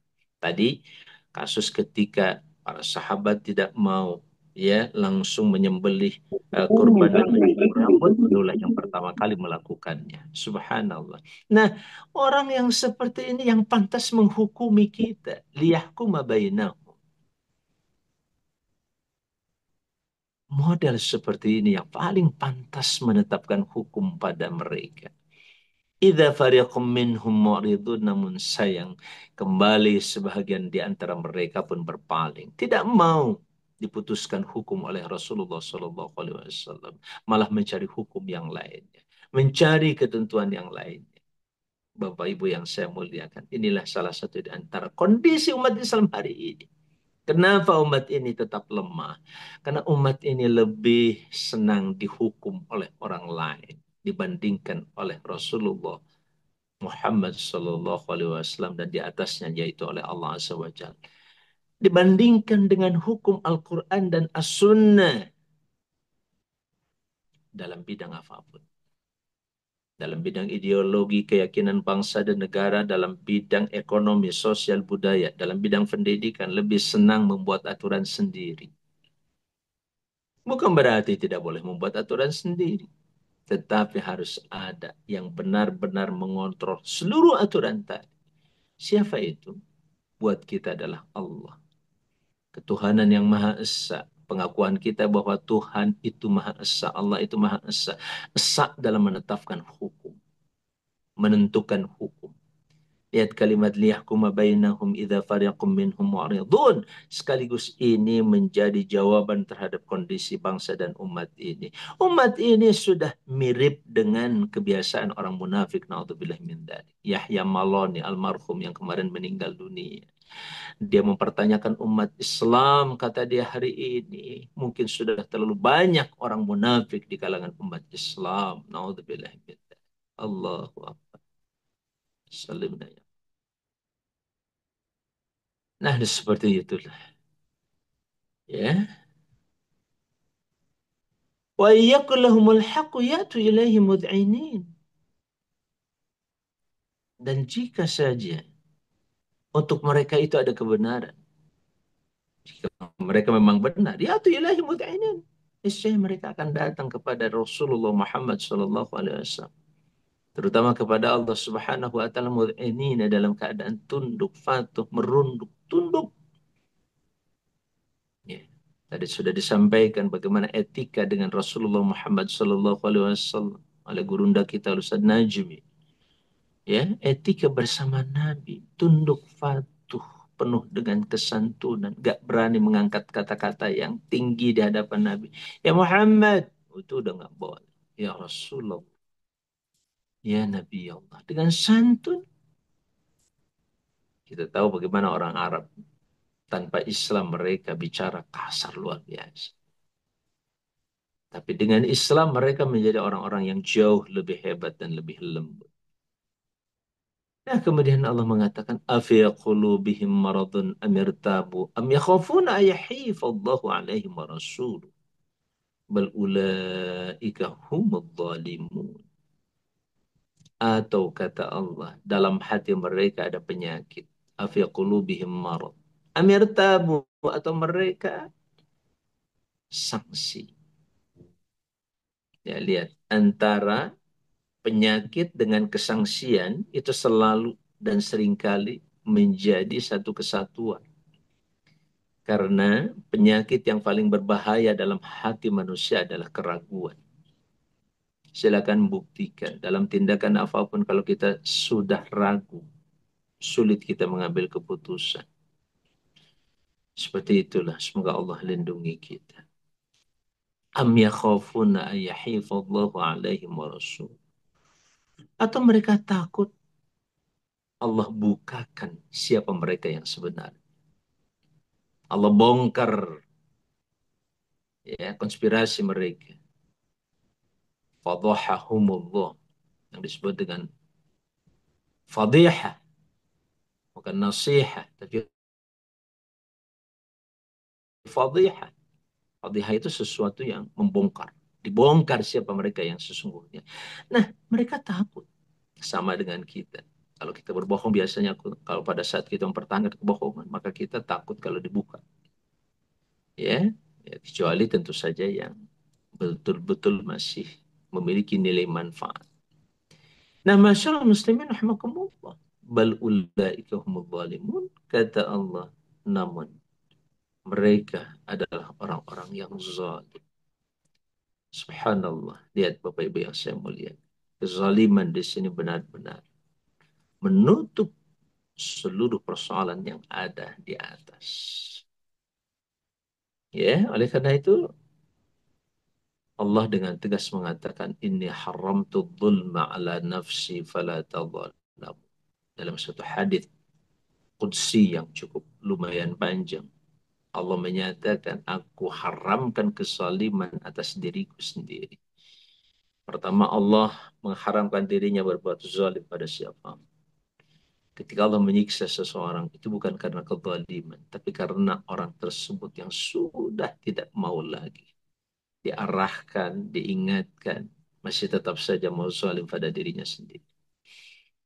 Seperti itulah anakku sekalian. Yang pertama, sekali lagi, Allah mengharamkan. Allah tidak pernah akan berbuat zalim kepada makhluknya.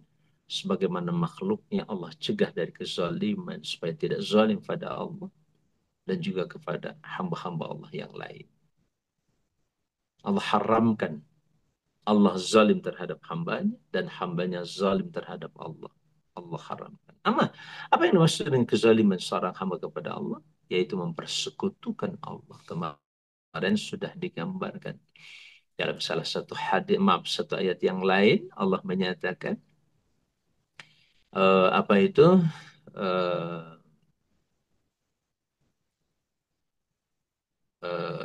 Astagfirullah. Yang jelas Allah mengharamkan kezaliman itu. Dan yang dimaksud dengan kezaliman di situ adalah kemusyrikan. Ya, Masya Allah.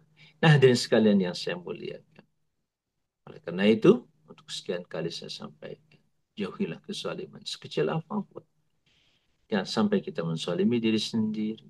Coba direnungkan kembali, apakah misalkan merokok itu zalim pada diri sendiri atau tidak?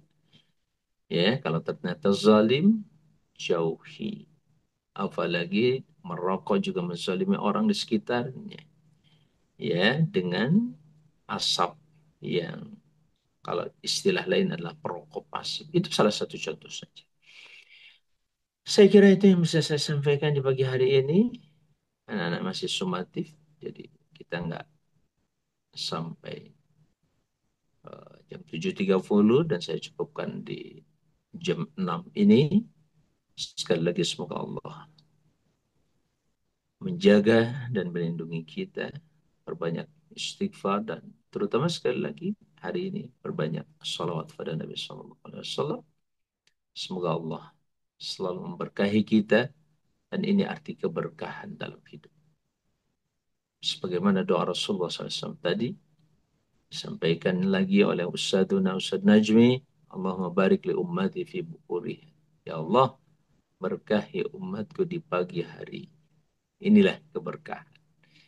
Dengan keberkahan maka bertambahlah kebaikan demi kebaikan yang kita jalani dalam kehidupan ini insya Allah. Dan pastikan tidak ada kebaikan tanpa agama, tanpa Islam, tanpa dinullah. Sebab Allah menyatakan, "Mayyudidillahu bi khairan yufaqihu fiddin." Siapapun yang Allah kehendaki kebaikan, maka Allah berikan pemahaman kepadanya dalam agama. Tentunya dalam Islam. Wallahu muwaffiq ila aqwamit thoriq. Wassalamualaikum warahmatullahi wabarakatuh.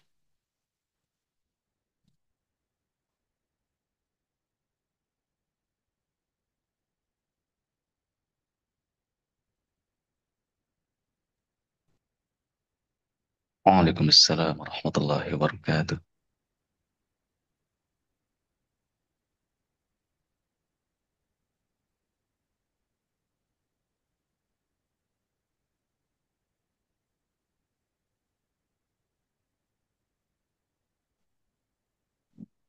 Jazakallahu khair Ustaz atas bimbingan tadabbur pada kesempatan pagi hari ini. Dipersilakan bagi Bapak Ibu atau para santri yang ingin bertanya, menanggapi, ataupun memperkaya kajian pada kesempatan pagi hari ini. Dipersilakan.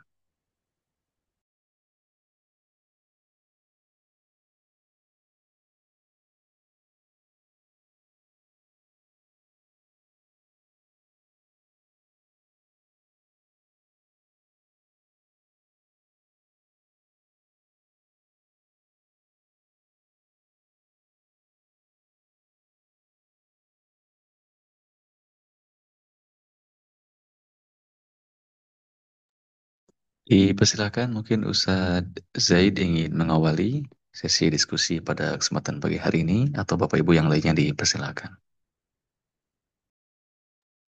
Atau Ustadz Hendro, silakan. Udah lama.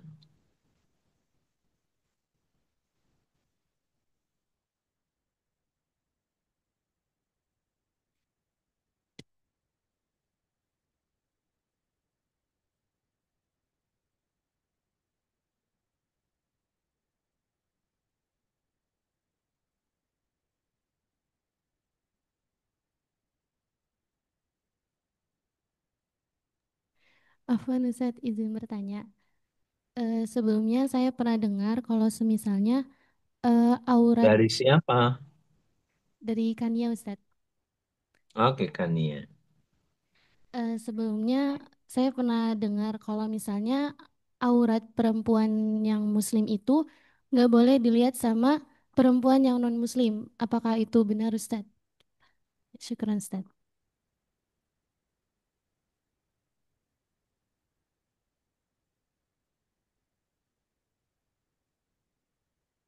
Benar sekali. Kenapa coba? Kita orang yang non-muslim itu dalam perspektif dan pemikiran atau pemahaman Islam tentunya tidak punya pegangan. Pegangan apa? Pegangan etika, sopan santun, jelas? Ya, nah itu bisa menimbulkan, misalkan gini, kamu terlihat aurat kamu oleh seorang non-muslim. Maka dia akan cerita ke orang lain. Kamu tahu nggak rambutnya si ini oh cakep banget atau jelek banget misalkan. Ya, jadi diceritakan kepada orang lain. Kenapa mereka melakukan hal itu? Karena mereka tidak punya kontrol. Itu salah satu hikmah di antara kenapa sebenarnya aurat kita juga termasuk oleh sesama muslimah. Ya, sesama muslimah atau sesama muslim. Jangan terlihat aurat kita. Ya, nah itu sedapat mungkin. Tapi kalau sesama muslim atau muslimah masih dibolehkan. Ya, tapi bukan aurat yang sampai maaf ya telanjang umpamanya oleh teman kamu yang butuhkan. Ya, itu juga sangat terjaga kehormatannya. Jelaskan ya? Halo?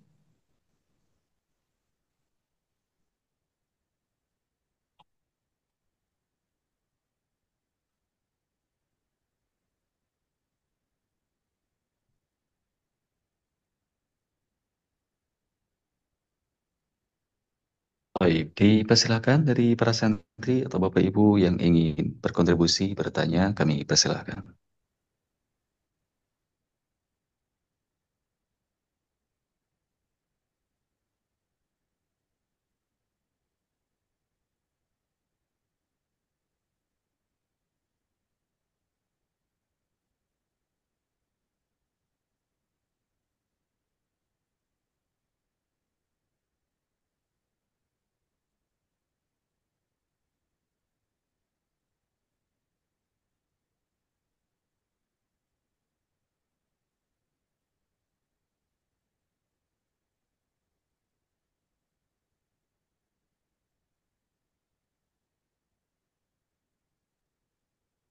Dari santri, ada yang ingin bertanya lagi? Dipersilahkan.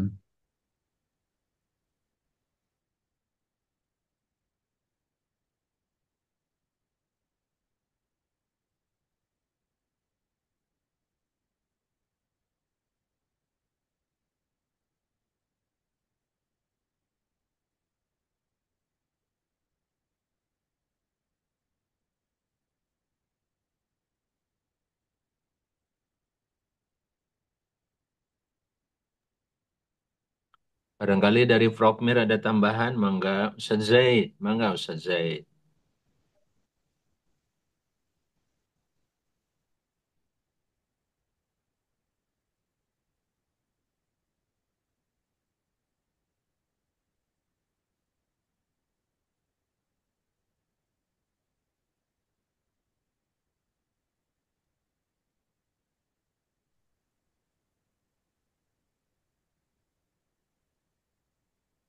Assalamualaikum Pak Kiai.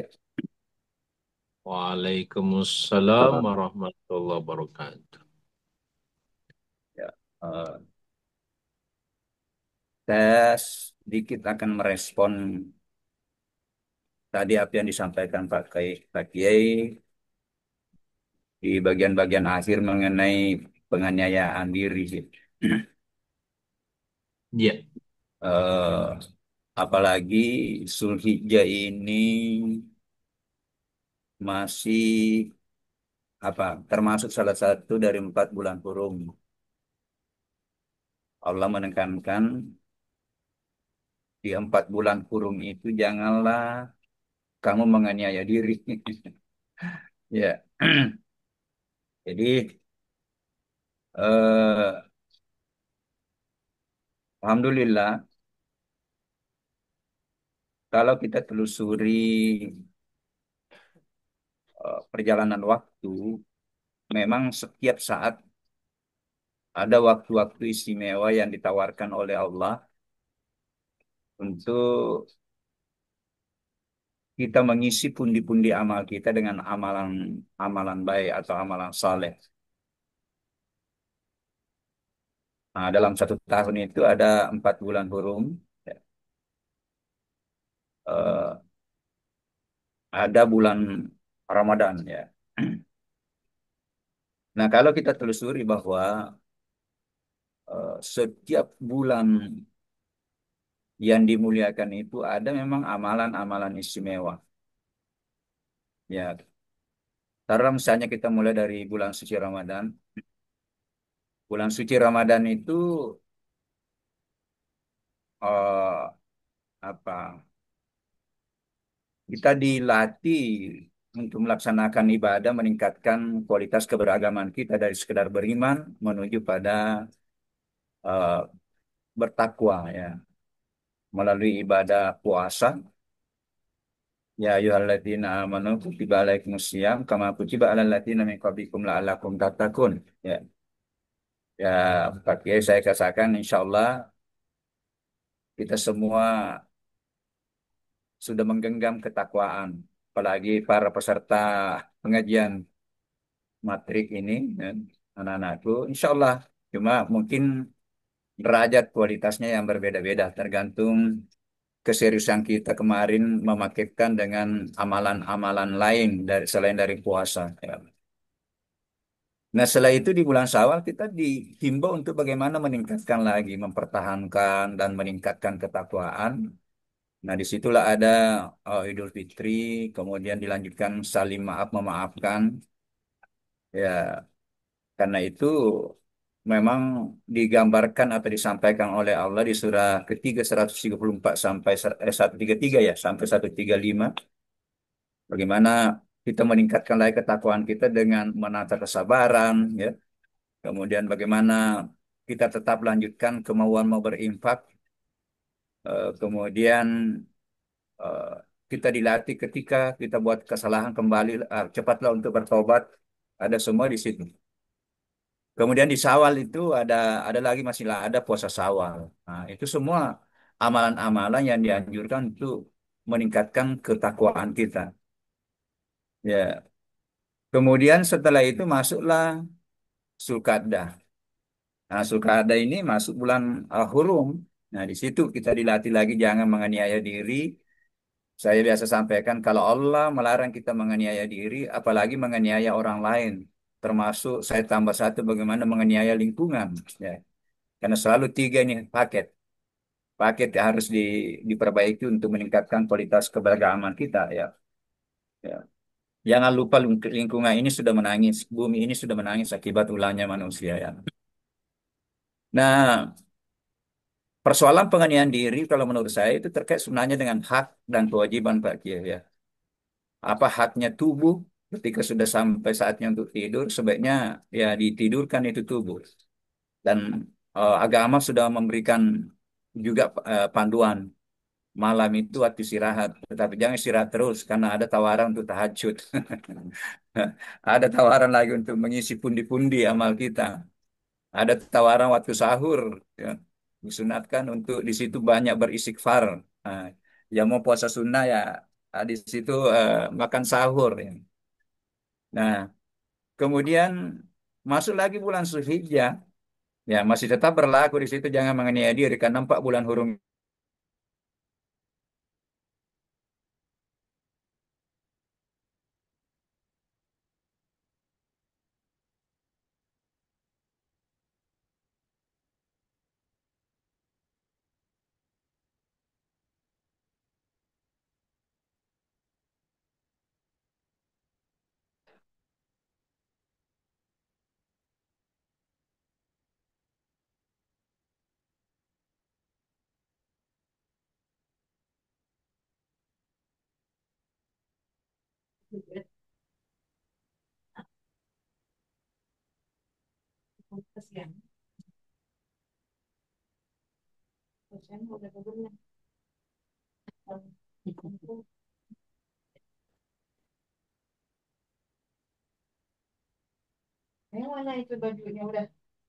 Udah ini pakai baju. Hmm.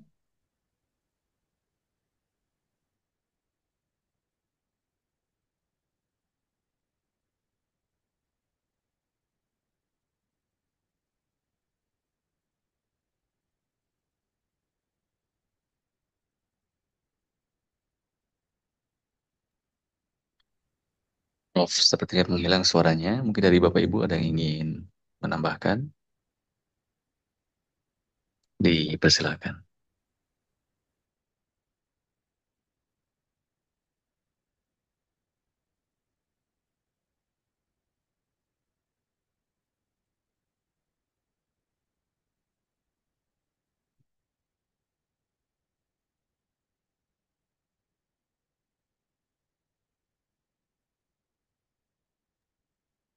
Dari santri, apakah ada yang ingin ditanyakan lagi? Dipersilahkan.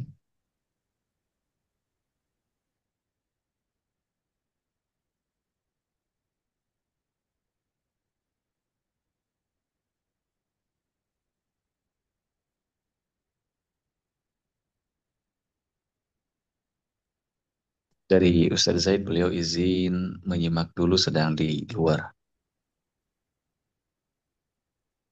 Dipersilahkan dari Bapak Ibu sekali lagi yang ingin bertanya, berkontribusi untuk menambah, memperkaya kajian pada kesempatan pagi hari ini, kami persilahkan.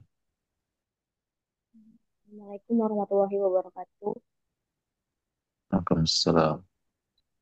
Misalnya Ustadz, terkait dengan tadi yang makna zolim itu, apakah juga termasuk misalnya tidak menempatkan sesuatu itu pada tempatnya, eh, misalnya contohnya bagaimana kita memandang dunia itu, kalau yang saya pernah dengar itu kan jangan letakkan di hati. Nah itu seperti apa Ustadz, maksudnya gitu.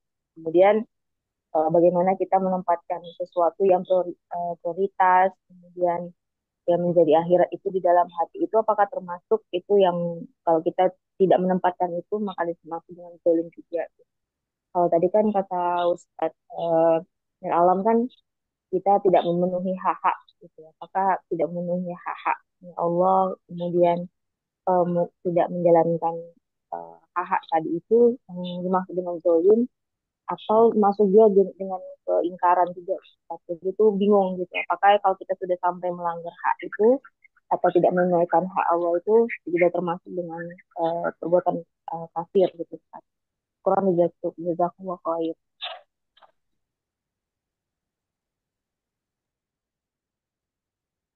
Bismillah. Dipersilahkan dari Bapak Ibu ada yang ingin menanggapi? Dipersilahkan.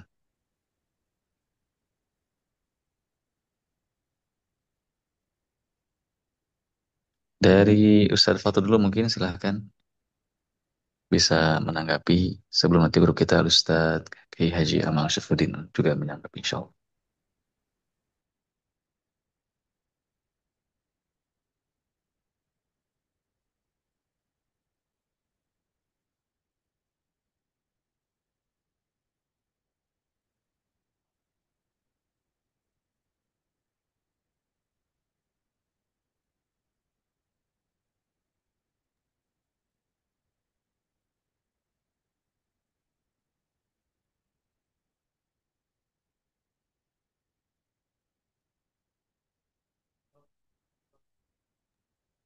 Ustadz Fatul dipersilahkan Ustadz Najmi.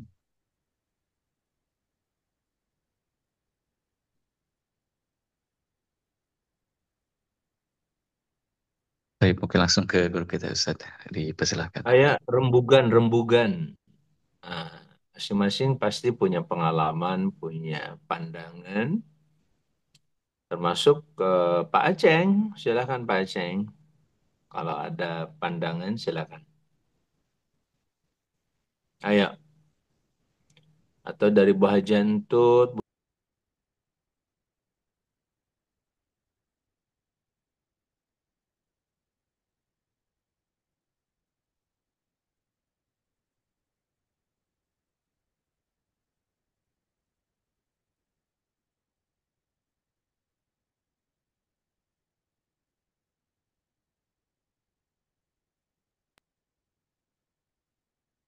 Baik, insya Allah. Yang pertama, saya bukan segalanya, tapi saya juga selalu merujuk kepada referensi-referensi yang insya Allah bisa dipertanggungjawabkan. Yang umum, walaupun tidak cukup, ada yang mengatakan ya tidak begitu ilmiah, tetapi sebagai informasi tidak ada masalah ya. Misalkan kita kembali dulu, Bu, siapa tadi namanya? Bu Latifah Ustadz. Nah, dengan Bu Latifah, kita kembali kepada definisi al-zulmu. Kalau di Wikipedia, al-zulmu itu adalah ibarah anit ta'adi anil haq ilal batil. Wa huwa al-jur. Ya, ungkapan atau suatu gambaran mengenai sikap berlebihan, ya. At-ta'adi itu melampaui batas anil haq terhadap atau dari kebenaran ilal batil menuju kepada kebatilan, wahwal jur, dan itu merupakan kecurangan. Ada juga mengatakan bahwa adzulmu itu at-tasarruf fi milkil ghair, ya, melakukan tindakan terhadap milik orang lain, wa mujawazatil haq, dan melampaui batas. Ada juga mengatakan wad'u syai' fi ghairi mawdhi'ihil mukhtas bihi, yang tadi disampaikan oleh Bu Latifah, ya, bahwa kezaliman itu meletakkan sesuatu bukan pada tempat yang telah ditetapkannya atau tempat yang telah dikhususkan untuknya. Ya, apakah dengan nukson itu dikurangi gitu Bu, yang mestinya 10 jadi 8. Bahkan au biziyadah, atau ditambahin gitu, yang mestinya 10 jadi 12. Kalau dalam sholat itu kan nggak boleh sama sekali, ya. Kalau sholat 3 rakaat dikurangi jadi 2 atau ditambah jadi 1, ya, jadi 4 rakaat. Au bi'uduli an waktihi au makanihi, atau dengan cara mengeluarkan dari waktu dan tempatnya. Nah, gitu, waktu dan tempatnya. Nah, dari beberapa pengertian ini sangat jelas sekali. Namanya kezaliman, nantinya kezaliman itu harus didampingi oleh pengetahuan kita tentang aturan. Ya, salah satu aturan yang paling penting adalah hak dan kewajiban.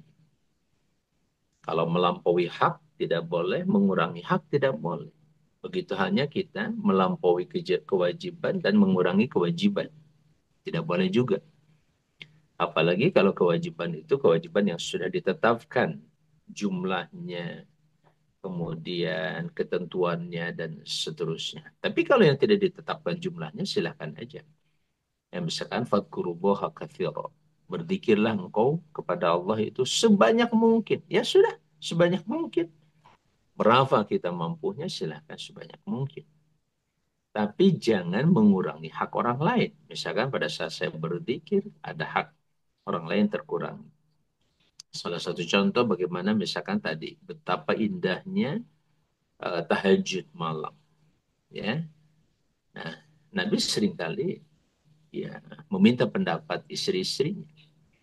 Ya, malam mulai dari katakanlah jam 8 umpamanya, atau malam lah, begitu masuk maghrib sampai jam 4:30, itu waktu malam, waktu bersama dengan keluarga. Nah, pada saat dia mau bangun, misalkan, ya dia lihat kondisi keluarga. Kondisi keluarganya mengizinkan atau tidak. Mengizinkan itu tidak harus bicara, tapi lihat aja kondisinya. Kalau istrinya lagi tidur banget gitu, pules banget gitu, ya udah jangan dibangunin. Langsung saja dia bangun. Ya, kemudian dia tahajud. Nah, sampai kepada persoalan itu tuh, ya, Bu Latifah. Apalagi sekali lagi kalau sudah bicara tentang eh, hak dan kewajiban tadi. Yang kemarin sudah saya singgung juga bahwa hak kewajiban itu nanti ada 2 konsekuensi logis. Yang paling utama, yang pertama adalah al-adil, keadilan. Keadilan itu kan meletakkan sesuatu pada tempatnya, bertentangan dengan kezaliman. Nah, sedangkan yang kedua, ya, ada al-fadlu, keutamaan yang kemarin. Nah, itu pun sekali lagi kalau dikehendaki. Terutama al-fadlu, keutamaan di sisi Allah Subhanahu wa taala. Misalkan dengan memaafkan, dengan memberi kesempatan lebih baik, misalkan kalau kita pinjam dari orang lain yang tadinya 1 juta, kita kembaliin 1 juta, kita kasih kelebihannya kalau orang tersebut mau menerimanya. Kalau tidak, ya jangan dipaksa juga. Begitu Bu Latifah, konsekuensi dari suatu kezaliman. Yang jelas, Abdul mudhulumatun yaumal qiyamah. Kata Rasulullah SAW, mengutip hadits Nabi, mengutip dari Allah Azza wa Jalla, bahwa kezaliman itu merupakan kegelapan-kegelapan di hari kiamat. Naudzubillah min dzalik. Cukup Bu Latifah? Masih ada yang lain? Cukup Maaf, Ustaz. terputus Pak Kiai tadi. Ya. Nah tadi tingkatan kezaliman itu Bu Latifah adalah kemusyrikan. Ya, tidak meletakkan Allah sebagai Tuhan satu-satunya yang disembah, malah dipersekutukan, itu kezaliman. Ya, surat Luqman tadi yang saya mau kutip, saya lupa tadi, surat Luqman ayat 12-13 itu jelas sekali. Ya, ketika Luqman Allah kasih al-hikmah. Walaqad ataina Luqman al-hikmah. Ya, dan hikmah itu berupa syukur pada Allah. Anishkur lillah wa may yashkur fa innama yashkuru nafsi. Ya, hikmah itu salah satunya bentuknya adalah bersyukur kepada Allah. Jadi kalau baca Alhamdulillah, ungkapkan syukur hatinya kepada Allah, terutama kemarin sudah saya sampaikan, Alhamdulillahirabbil alamin dalam surat Al-Fatihah itu diapit dua ayat yang menyebut Ar-Rahmanir Rahim, Ar-Rahmanir Rahim. Di situ Frobmir. Jadi betapa syukur kita ini diapit oleh dua kata Ar-Rahman Ar-Rahim. Dan sesudahnya juga Ar-Rahman Ar-Rahim, maka kita mensyukuri yang pertama rahmat Allah. Jadi syukurnya begini, Allahumma misalkan ashkuruka ala rahmatika ya Rabb. Ya Allah, saya bersyukur padamu atas rahmatmu yang melimpah ruah pada hambamu. Baru nanti Bu Latifah, kata rahmah itu dijabarkan. Kalau dalam surat Al-Fatihah dijabarkan pertama misalkan oleh uluhiyatullah, oleh rububiyatullah, dijabarkan oleh dinullah. Kan din itu di satu sisi sering saya sampaikan lagi, maknanya adalah aturan dan yang kedua balasan. Nah itu juga merupakan kenikmatan yang luar biasa. Kalau tidak diatur oleh Allah, bayangkan apa yang bakal terjadi dengan kehidupan kita. Dan di balik aturan itu ada balasan dari Allah Subhanahu wa taala. Jadi kita bersyukur atas dinillah. Din dalam pengertian aturan dan din dalam pengertian balasan. Dan kita bersyukur pada ibadatullah, ya, atas ibadah pada Allah. Ya, kemudian kita bersyukur atas pertolongan Allah. Kita bersyukur atas hidayah Allah. Kita bersyukur atas atau rahmat Allah dalam bentuk hidayah Allah, dalam bentuk pertolongan Allah, dalam bentuk istiqamah di jalan Allah, dan dalam bentuk siratullah, yaitu siratal ladzina an'amta alaihim ghairil maghdubi alaihim waladdallin. Nah, kemusyrikan disebut oleh Allah inna syirka la zulmun azim. Ya, kemusyrikan merupakan kezaliman yang begitu besar. Naudzubillah min dzalik. Baik, sekali lagi terima kasih. Wallahu a'lam.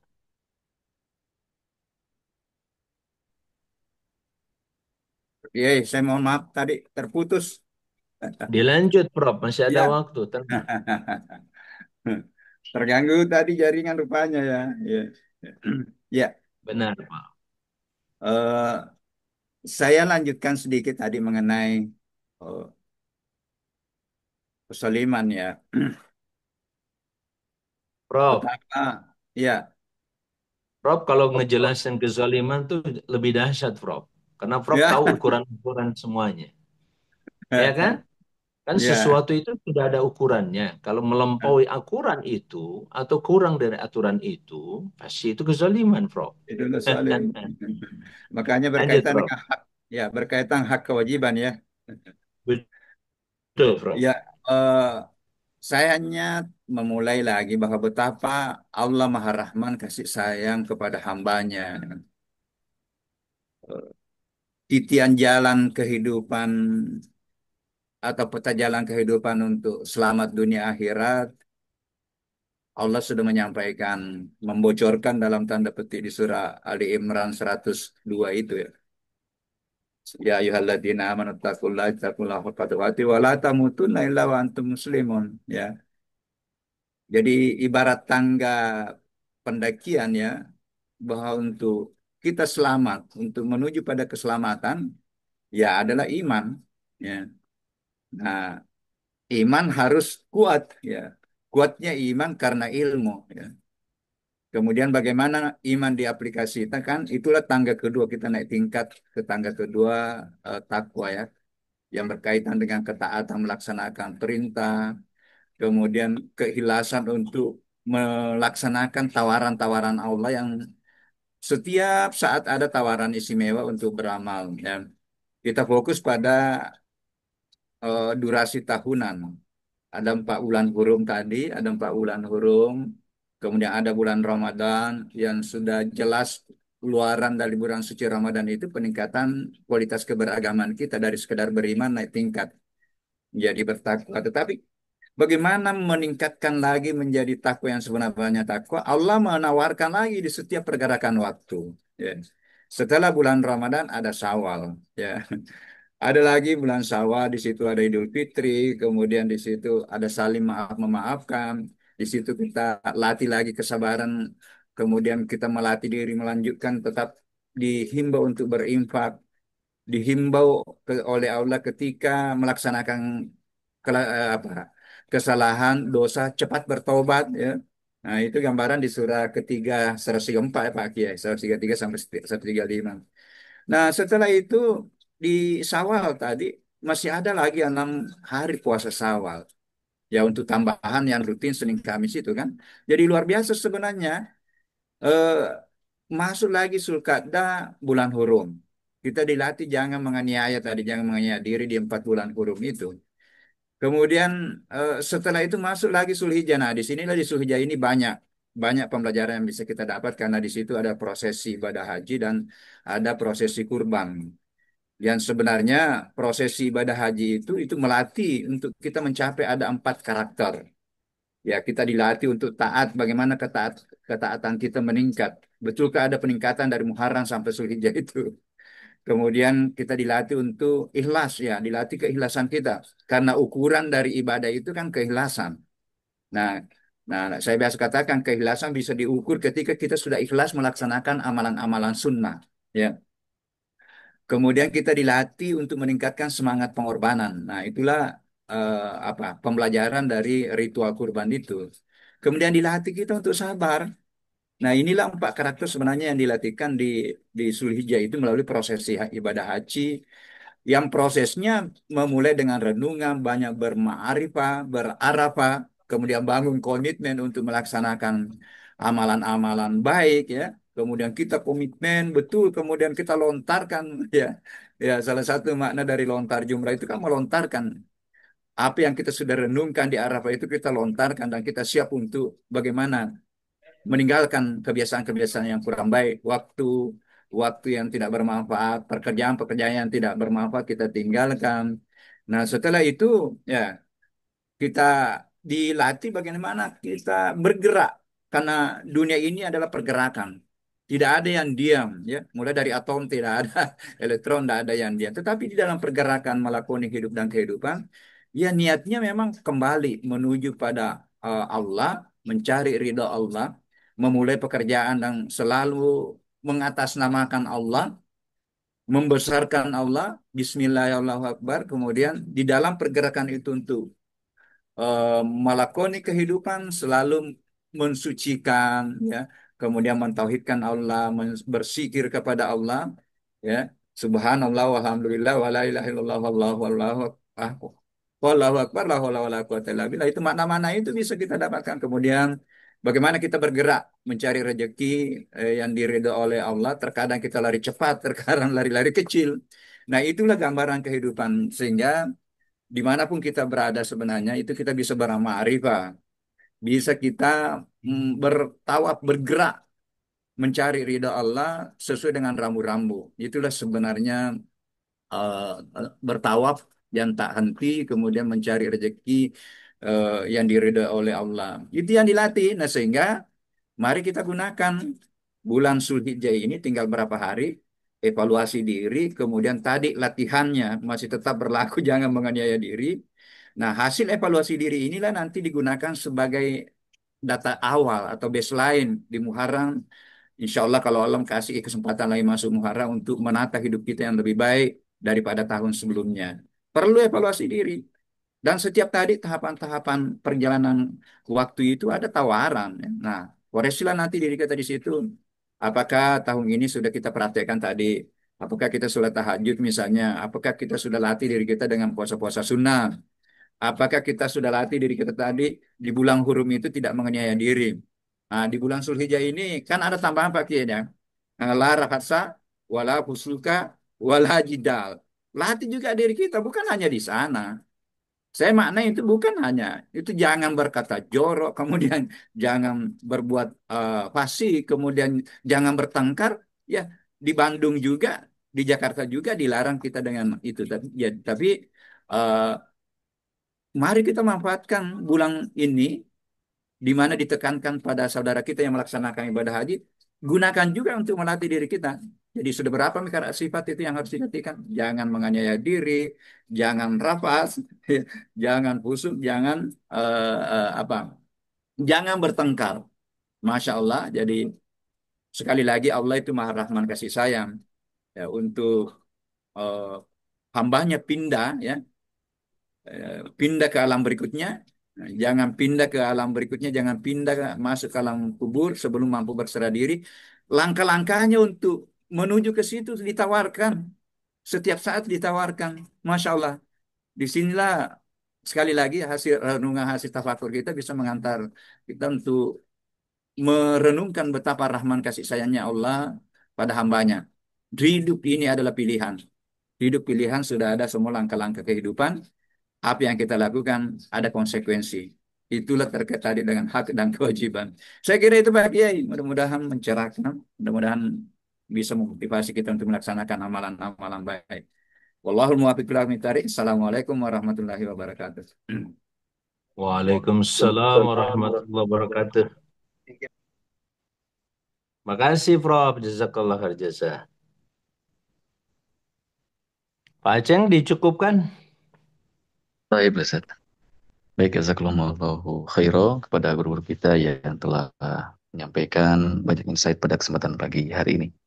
Jam 7:36 waktu Indonesia bagian Barat. Mari kita cukupkan kajian kita pada kesempatan pagi hari ini.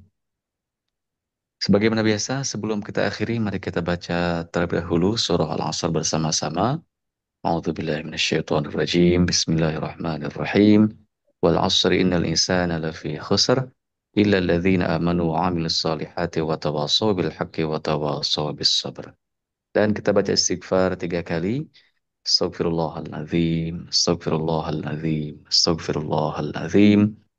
اللهم اقسم لنا من خشيتك ما تحول به بيننا وبين معصيتك ومن طاعتك ما تبلغنا بها جنتك ومن اليقين ما تهون به علينا مصائب الدنيا ومتئنا بأسماعنا وأبصارنا وقوتنا ما أحييتنا واجعله الوارث منا واجعل ثأرنا على من ظلمنا وانصرنا على من عادانا ولا تجعل مصيبتنا في ديننا ولا تجعل الدنيا أكبر همنا ولا مبلغ علمنا ولا تسلط علينا بذنوبنا من لا يخافك ولا يرحمنا اللهم أعز الإسلام والمسلمين وأذل الشرك والمشركين ودمر أعداءك أعداء الدين اللهم انصر إخواننا المجاهدين والمسلمين المستضعفين في فلسطين وخاصة في غزة وفي كل مكان وزمان يا أرحم الراحمين سبحان ربك رب العزة عما يصفون وسلام على المرسلين والحمد لله رب العالمين سبحانك اللهم وبحمدك أشهد أن لا إله إلا أنت أستغفرك وأتوب إليك. Jazakumullah khairan jazaa kepada guru kita, kepada narasumber, kontributor, dan juga hadirin yang telah berkesempatan hadir pada kajian pagi hari ini. Mudah-mudahan senantiasa dalam lindungan Allah Subhanahu wa taala, bertambah keberkahannya, dijaga kesehatannya dan mendapatkan ilmu yang bermanfaat. Amin ya rabbal alamin. Naktafi bihadzal qadr wallahul muwaffiq ila aqwamit thoriq. Wassalamualaikum warahmatullahi wabarakatuh. Waalaikumsalam Waalaikumsalam warahmatullahi wabarakatuh. Makasih banyak Waalaikumsalam Pak Kiai. warahmatullahi wabarakatuh. Sama-sama Makasih, Prof. Ustaz Aceh, makasih. Saya juga pamit pada semua. Assalamualaikum warahmatullahi wabarakatuh. Waalaikumsalam warahmatullahi wabarakatuh. Waalaikumsalam. Waalaikumsalam warahmatullahi wabarakatuh. Terima kasih. Terima kasih semuanya. Baik Bapak Ibu, mari kita tutup semuanya.